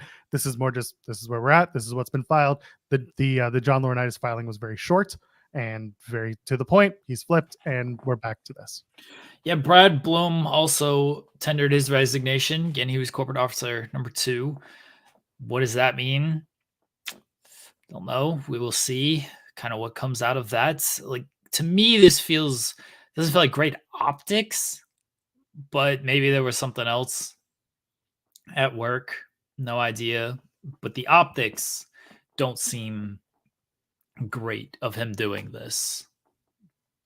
Yeah, we'll find out soon enough what this all means in terms of the Brad Bloom resignation. Like you said, could mean something, could mean nothing, could be coincidental, or it could have something to do with everything that's been going on with the case. We'll see. We'll keep up on it as we do. Are we ready to move on from there? Yeah. Let's talk AEW. Let's talk about the Dynamite. Let's talk about what's going on with the Elites. Kenny Omega comes back. He is not the general manager. His tummy still hurts, and the Elite made his tummy hurt even worse.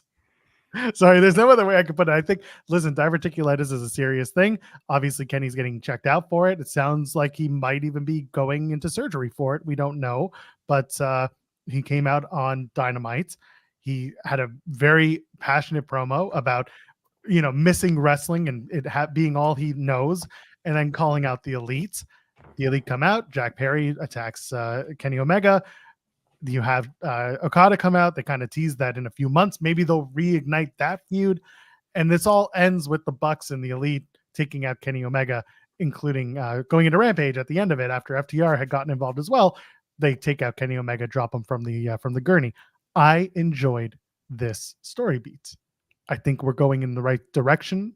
I think you and I kind of started talking about it on Wednesday. You didn't want a general manager or an authority figure on TV. We're not doing that by the looks of it.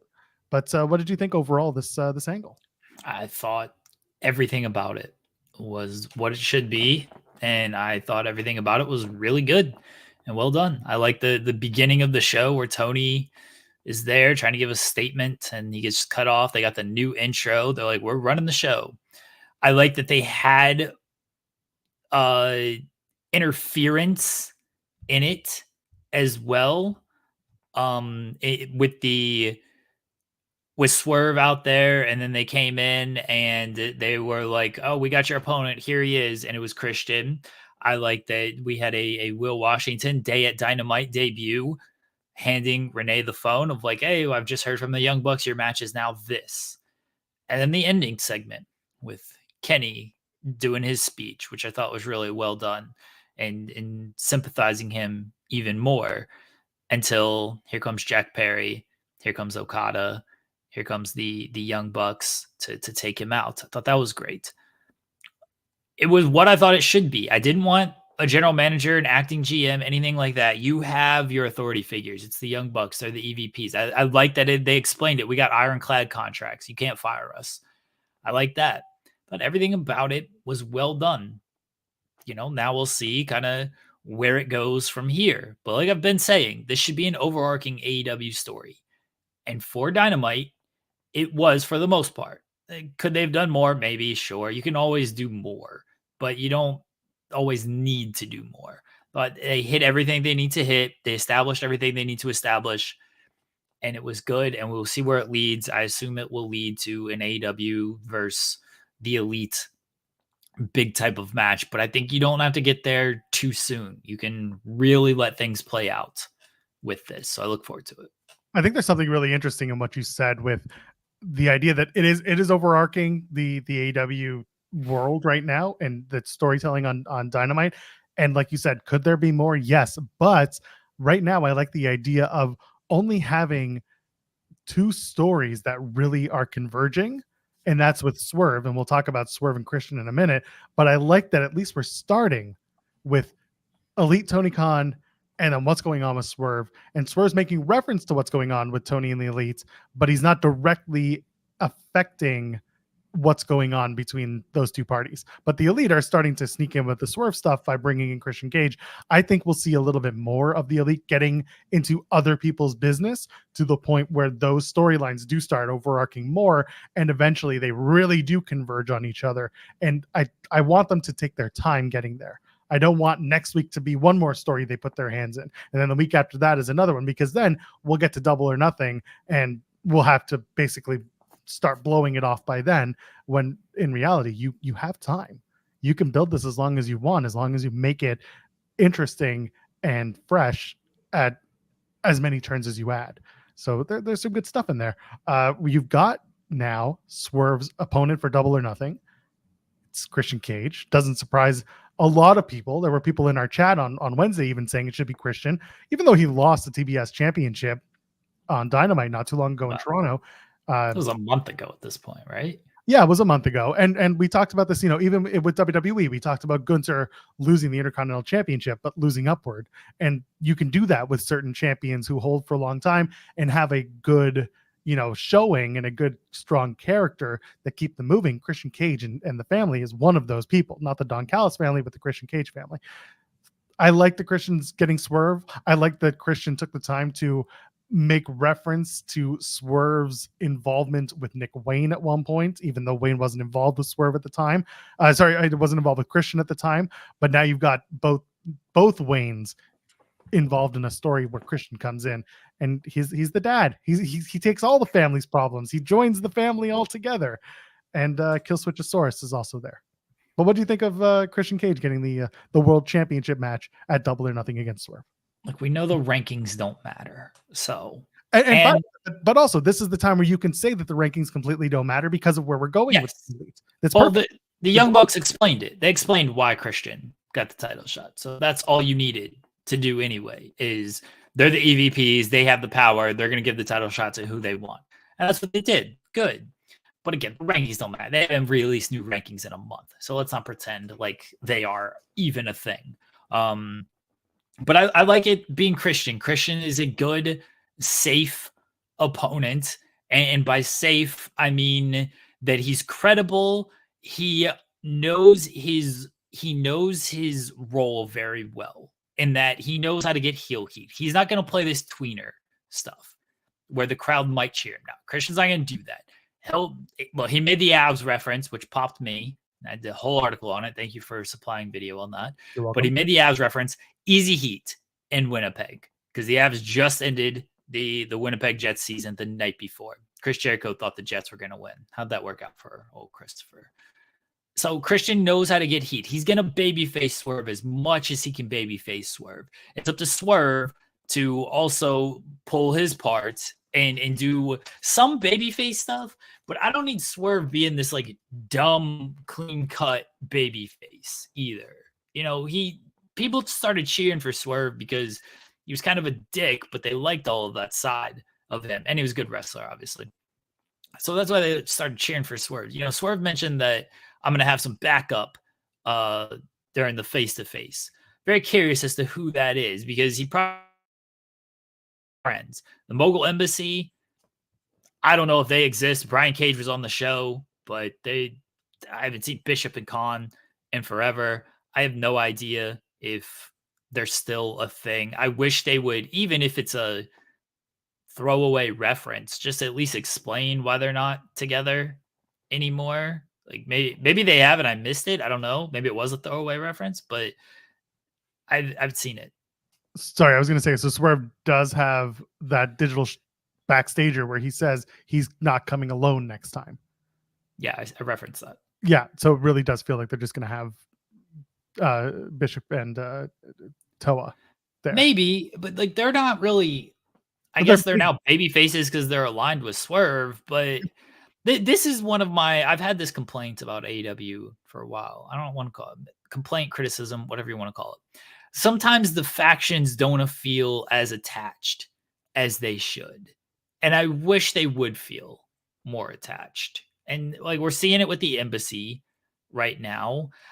It shouldn't be Keith Lee. I've seen people mention Keith Lee. Don't give me Keith Lee here. Swerve's all of a sudden going to be like, yeah, Keith Lee. Why is Keith Lee going to trust Swerve is what I want to know. Like that. I don't want that at all. Keith Lee has no reason to be like, yes, I'm on your side, Swerve. And I don't think Swerve should be going to him either. Motor City Machine Guns, fine. I can kind of see where that plays. It's something new. But like Mogul Embassy, if they're dead, then I wish Swerve would just be like, yeah, dude, I don't need you losers anymore. Like we're done. Rick Ross should be the answer, honestly. Hell yeah. Rick Ross just throwing out subs at Drake. Rick Ross, and they're like, Christian, hey, from Toronto. I already killed one Toronto dude. I already killed one Toronto white boy. I'll kill another one. That's all we need. By the way, That's all we need. I need Rick Ross calling Christian just a white boy the entire time. Stop it. But yes. What? No, I get it. But no. Yeah, Keith Lee, no, please don't. Motor City Machine Guns also don't make any sense. There's no history there. There's no connection to Swerve. There's no connection to Christian or anybody. To Christian, sure, through TNA, but like they're not friends though, because they've never been like on screen together. There's no affiliation there. So what are you going to say? You're going to make up an entire backstory for Motor City Machine Guns? Sure. I'd rather have the Motor City Machine Guns come in and get the title shot against the Bucks at Double or Nothing. If you're going to do that, try and figure out a story there where they come in and they're a top tag team. And Tony's like, you won those tag titles, which means you're the best in AEW, but I've signed the greatest tag team, in the world. So here are the Motor City Machine Guns. They'll be your opponents at Double or Nothing. If you're going to introduce them for Double or Nothing, that's how I would do it. And I would rather have Swerve bring in people that he's associated with in the past. And in the terms of Gates of Agony, they could at least, you're just realigning them because they're not even on TV that often that you can just get away with it. I don't like that that's how I'm explaining it, but it's just kind of you haven't seen them in a while, but now they're with Swerve. So now you like them again. And that's it. Cage, meanwhile, is like, elsewhere. That was a weird thing too. He comes out with the cape and Nana and everything, and it's like, what are we doing with Brian Cage over here? Shelton Benjamin, Jason. Shelton will be great. Love him. Yeah, they're still associated with Swerve, but the weird part was, and this is why I don't even know if you can go with MC. We know Brian Cage was in the building on Wednesday. He wrestled Claudio. Swerve's getting his ass beat, and Brian Cage is, I don't know, doing stretching. Yeah, doing deltoid push-ups or something. Like, watch Dragon Ball Z. Where was he at? Watching X-Men 97. Like, if I'm Swerve, this is where I'm like, no, you didn't come out here. Like, I don't want your help. And then if I'm Brian Cage, I'm like, well, you just kind of seem to forget about us. So that's why we didn't help you. There you go. There's your split. It could be as simple as that. But it should be explained in some way of why Swerve was left to get his ass beat, and Brian Cage, who was there, decided he wasn't going to come out. Yeah, I don't know who it's going to be. I don't know who makes the most sense, but it might be the Embassy, and Swerve is still trusting, and then they turn on him. But yeah, I don't know. Ain't going to be Jonathan Gresham. He's working tonight, brother. He's working Kushida. By the way, I thought that match was going to be on Impact, but no, they're running it tomorrow night at it's tonight actually. Sorry, at Under Siege. That's a choice. No hype. No hype. They hyped up Gresham week to week, and I've praised those vignettes, but it just felt like they just dropped it on us in a promo for Under Siege that the match is happening. They alluded to it, like Santino said, you're going to have a match with Kushida, but he didn't say it Under Siege. And then the promo for Under Siege said, Jonathan Gresham makes his return to face Kushida. And I was like, wait, what? We're doing it now? It's very strange. Yeah. Could have been promoted better. That's all. Well, TNA. Sorry. What? What else is there? Talking about Swerve. And X-Men 97, apparently. I haven't watched the new episode yet. I haven't watched any of it yet. I have not had time. Coward. I'll get there. I don't think you will. I don't think I will either. Maybe in a few years when the hype has died down. Why do you want to do it when the hype has died down? I don't know. I have that thing where it's just like everyone's hyping it so much that if it doesn't actually live up to the hype that I think it should, then I'm not going to like it. And I don't want to not like it. I want to enjoy it. It's television. I'll get there. Just watch it. Compared to all the other Marvel cartoons from that period, X-Men wasn't my favorite. I was more into Spider-Man at the time. The Fox Kids Spider-Man 98, 97. Like those were that was my jam. X-Men was fine. Like I enjoyed X-Men, but I was more of a Spider-Man guy. All right. Well, in a few years, I'll talk to you about Kendrick Lamar and Drake disses when the hype has died down from it too. Thank you. That would be very helpful. I'd appreciate that very much. Then I will have actually caught up. Like, did you hear about what Kendrick Lamar said? Yes, Joel. How old is your child now? He's 18. Why do you ask? Just went away to college, so I'm catching up on 16 years. It lives. I've not seen anybody like disappointed by this show. By X-Men, and that's the thing. I believe that. Yeah. I believe it's good. I just haven't committed the time. Just like the final season of Better Call Saul is something that I have sitting in a hard drive right now, ready to go, and I just haven't committed the time because I haven't had it. I lose a lot of my time. Anyway, so with Swerve taking on Christian Cage, that kind of opens up the door for me to revisit the conversation about Willow versus Mercedes as a potential main event for Double or Nothing. I really think that we're back on that train because as much as Christian Cage is a main event guy, there's been more time spent on the story of Mercedes and Willow. And I feel like they're really, and by they, I mean Tony, whoever's backstage working on the story, are much more invested in having Mercedes come off as a perfect first match in AEW. And how do you do that? You give her the first women's main event on pay-per-view for AEW. And you do it against Willow because you know they've had a good match before, a great match before. There's room there to make that match because it was the first one announced for Double or Nothing. It could be the main event and have the world title match be somewhere else on the card that's still hot. Could open the show, for God's sake, if they wanted. I'm not opposed to Mercedes and Willow being the main event over Swerve and Christian. I understand where you're coming from with this. I think you and a lot of people are potentially forgetting that the Young Bucks are going to have a match on this show, I would assume. And that's the potential main event. It could be a trios match. It could be a 4-way or an 8-man with them, Perry, and Okada. But that is potential main event of this show over both of them. Now, if they do Mercedes and they tie her into the Elite, which I don't feel is super far-fetched because she's the CEO and, you know, it makes sense. I do think like having that was something obviously that, you know, people have compared this to the NWO, and I understand the comparison because we always have to compare things. But that was certainly something that the NWO and a lot of really groups overall lack is a strong female presence. Like, yeah, the females are there, but like they're not like China was part of DX, but she was wrestling a little bit, but she was also just there. NWO didn't have any female presence. They had Elizabeth, I guess, but like no wrestling female presence. Having a female presence in a group like this doesn't really happen far like a wrestler on this. Again, corporation, okay, Stephanie wasn't, I guess she put the title on herself, but not a wrestler of this like stature. It was kind of new. So putting her in this position and then making her the main event with Willow, I think would be a different and new and fresh kind of twist on things, because now you not only got the EVPs running the men's division, now you got someone, the CEO, running the women's division. And that's something we haven't, again, a woman of this stature, a wrestler of this stature doing something like this. We haven't seen that.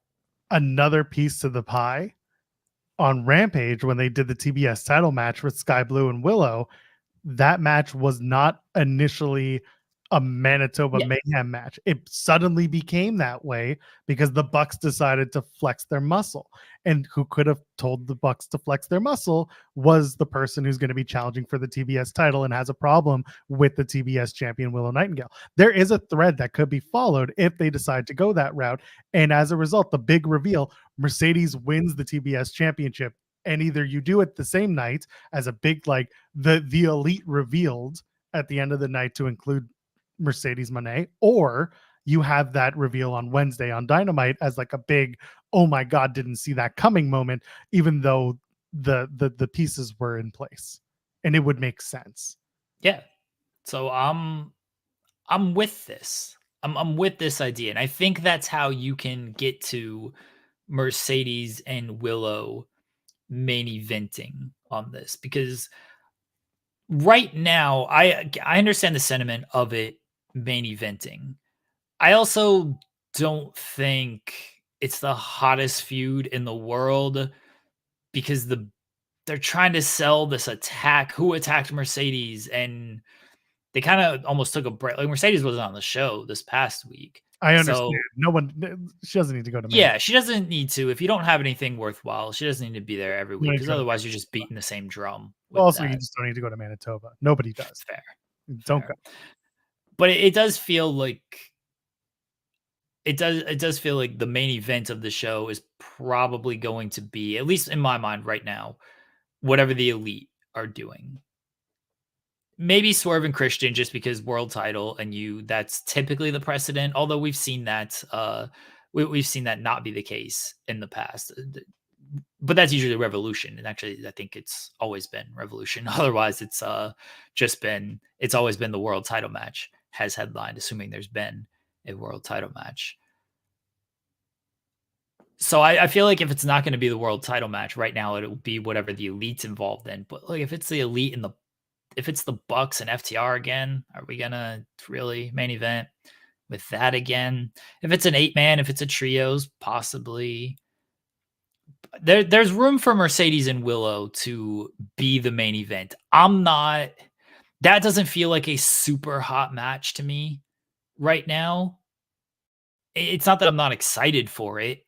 It's talking about what they're presenting on television. I think Willow's been good, even better than good. I think Mercedes has been there, but it's been almost 2 months, and unfortunately she hasn't been able to wrestle. And you can only hit that same note with her so many times.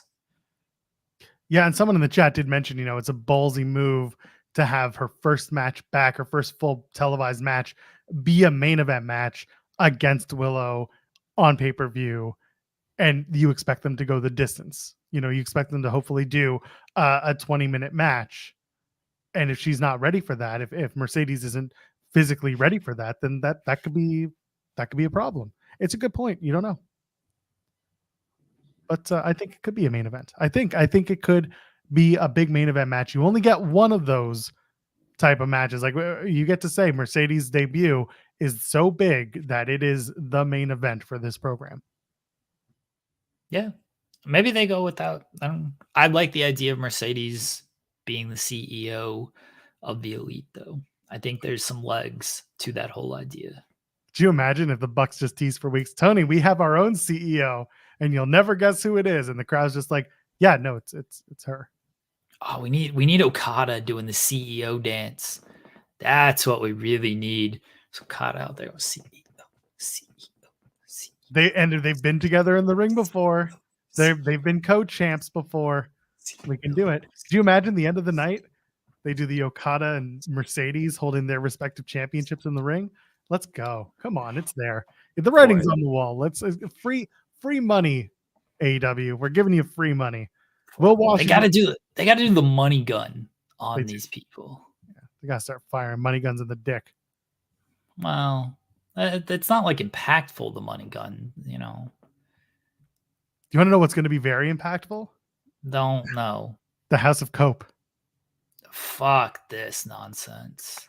I saw earlier in the chat some people were saying, that didn't need to go 20 minutes between Matthews and Copeland, and to a certain degree, I'm in agreement there. But this is just what it is. Copeland is now on his House of Cope bullshit, and we'll see where it lands. But I know you're not the biggest Copeland fan, but I don't know. Would it do anything for you to see him go evil? I don't know. Adam Copeland has like 2 gears. One is that like grab the hair and grit your teeth there, and then the other one is like super nice dude Adam Copeland outdoorsman, which is what he's doing now. So like, why is there no in between, and what are we going to do with him now? That's a great question. No comment. Thank you, Tony. Show opened with Tony Khan. I love the way they framed it, by the way, like the camera framing, where they had to get the entire giant jaguar head in the background, and then Tony Khan basically it just looked like this. He's hurt. Give the man a break. He basically just saw a dude in a neck brace, like in the very lower part of the screen, the lower third, and then the rest is just the big Jaguars logo and 3 laptops. Break. He was set up by the Elite with the framing. He was set up. He can do his own framing. No, they controlled it. They controlled the camera. It was a remote camera too? Oh my God. Yeah. I didn't think about that. Got to get that big Jaguars logo over, brother. Controlled it all. Anyway. Yeah, what else on the show kind of stood out to you? Was there anything that you really enjoyed from Dynamite? Chris Jericho is the greatest wrestler of all time. All right, let's talk about it. Chris Jericho, the learning tree with the learning shrubbery. William Morrison. Rules. All of it rules. I love it. I'm sold on every single piece of it. That's it. He should win all the titles. Don't care what anybody else thinks. Should more hockey pucks be introduced in wrestling matches? Yeah, there was a puck for every goal the Avs scored on the Jets in that match. Did somebody Connor Hellebuck? This is I'm gonna let everybody in on a secret. Okay, everybody, this is real. This is real right here. Connor Hellebuck was at AEW Dynamite. He was there. All right, fresh off the Jets losing to the Avs in the first round. Connor Hellebuck was there when they dumped the pucks out on to the mat. Connor Hellebuck had to be escorted out of the arena. He could not control himself. He had to be escorted out because he was just so tired of seeing those pucks. And he was so worried that the pucks would be going into the crowd because the pucks would always get behind him. It was a little concerned that the pucks were in front of him. It was so concerned that the pucks would get behind him. He had to be escorted out of the arena so the pucks did not get behind him and hit people in the crowd.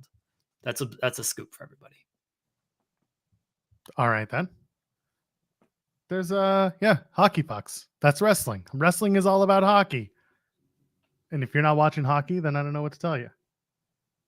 SmackDown's tonight. SmackDown is actually in an hour.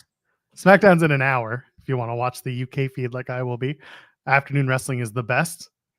Cody Rhodes, thank you for afternoon wrestling. And then the rest of the weekend, there's not much. There's a TNA show tonight. We'll do a post show. And what do you mean the rest of the weekend? There's a Backlash show. Never heard of it. Are we not going to preview this show? Oh, you want to preview Backlash? No. There you go. We did it. The only match that I'm actually curious about is the women's tag team titles. And we talked about it. We talked about the idea that, Jade could lose and that would be fine. And honestly, I think Jade should lose. I think Kabuki Warriors should retain the titles. They're the champions that have been around longer. As great as Bianca and Jade are individually, they are not a tag team full-time. Therefore, they should lose. And also, you can have other members of Damage Control mess stuff up. Let Jade lose. Girls, you look good. Why don't you back that lash up? You're a big, fine woman. Why don't you back that lash up? Call me Big Daddy when you back that lash up. Girl, who's you playing with? Back that lash up. We did that. That was Wednesday with Lash and Trick. We did that already. Sorry, buddy. Oh, we talk about Mimosa Joe. We got to talk about Mimosa Joe and Isaiah Cassidy because I'm very curious about your feelings towards that once you finish figuring out yourself over back that lash up. The Samoa Joe match was what it should have been. It was like 3 minutes. Isaiah Cassidy didn't get much offense in. Joe squashed him as he should have. It was good. That's what it should have been.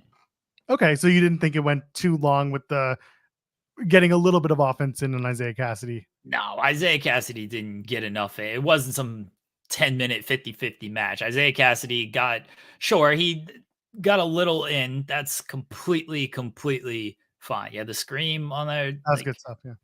But no one came out of that being like, oh, Isaiah Cassidy did too much against Samoa Joe. At least I don't think they did. It was exactly what it needed to be. When I say like matches should be 30-second squashes, I'm partially kidding because I know that's not going to be the case in stuff like this. I'm also not kidding because I think it should be the case. But this was the best case scenario of what they were always going to do as far as a squash match. So I I thought it was great. I thought it was exactly what they should have done. Yeah, I agree. I went into it thinking this should be just Samoa Joe locks in Coquina Clutch and that's it. But instead, they did a little bit more with it. They made it fun, and Zay played the role very well. He went in and tried to be a clown while it was like he tried to take it seriously without taking it seriously, and he basically got messed up, which is what you wanted.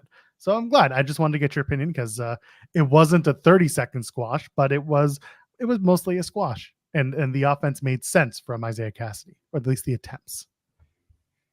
Yeah. SmackDown, they've announced a couple things. Have they? Cody Rhodes and AJ Styles have a face-to-face. Did you? Yeah. Oh, Colin did this one. Grayson Waller and Austin Theory take on the Street Profits for the tag titles. RKO show with Kevin Owens and Randy Orton. Their guest is Paul Heyman. Who are these? The New Catch Republic is taking on a team I've never heard of. The Authors of Pain. Who? Are they part of a? Isn't that a book club? That is a book club. Are they? Did they write a book called Pain? Is that what they're doing? Maybe. Oh, okay. Well, that's new. Good for them. They're going to face New Catch Republic. And then Tiffany Stratton and Damage Control are going to take on Bailey, Bianca, Jade Cargill, and Naomi. So basically, all the women are going to be in a match together. Sure. Why not? Okay. Fine. Well, show starts in an hour. It'll happen. It'll exist. And The Backlash is Saturday. There'll be a post show on the main. TNA Under Siege tonight. Myself and Cresta Star will have a show on the main. SmackDown, there'll be a post show on the main after it airs in the US. Yeah, that's what we do. We are cowards on this channel. We'll be back. Should do it after it airs in the UK. We should. I would love to do that. If we had our way, we would. We should, but we aren't. You and I are doing main channel Monday on Monday. Oh, fuck. So right after La Backlash weekend, we'll be talking about La Wrestling or La Lutte for those who speak French. That show's gonna suck. People expect us to talk about Backlash. Oh, there's an actual speed title. That match is happening right now. They're airing the speed title match between Johnny Gargano and Ricochet. Ricochet wins. Come on, man. You couldn't wait 3 minutes? No. All right, just letting you know. But anyway, we'll be on main on Monday. All right, this is actually, let's talk about this. Let me listen to this thing. Hold on. I'm sorry. You want to listen to this, Joel? No. It's a Rikishi diss track against Hulk Hogan. What? Yeah. Send it to me. Hold on. I'm going to listen to this. It's 3 minutes long. My God. All right. Here we go. Oh, I like. It's no good right away.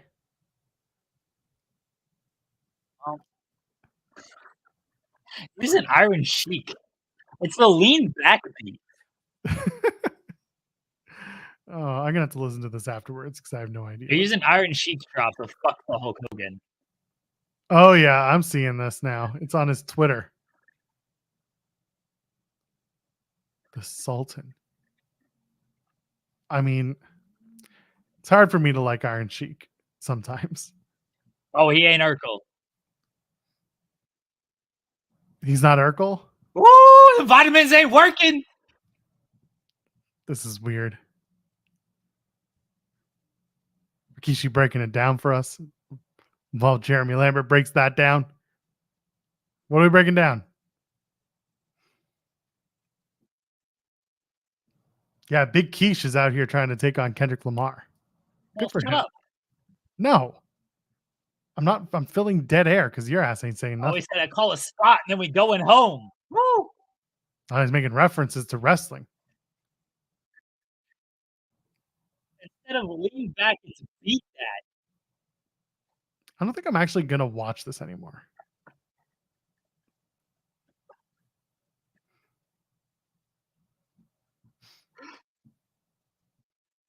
Oh, I'm sure this is going to be on Twitter or on YouTube in a matter of moments.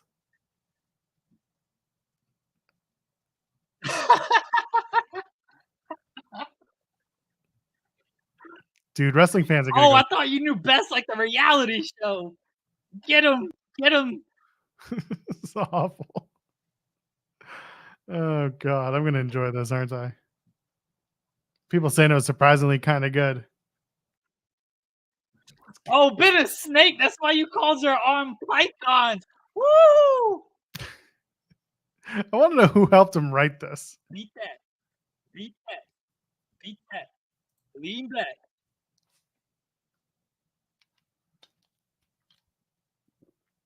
Beat that. Beat that. Beat that. Lean back. Good Lord. Well, that takes us over the 2-hour mark, so at least I don't have to worry about fulfilling He's shouting out Iron Sheik of RIP.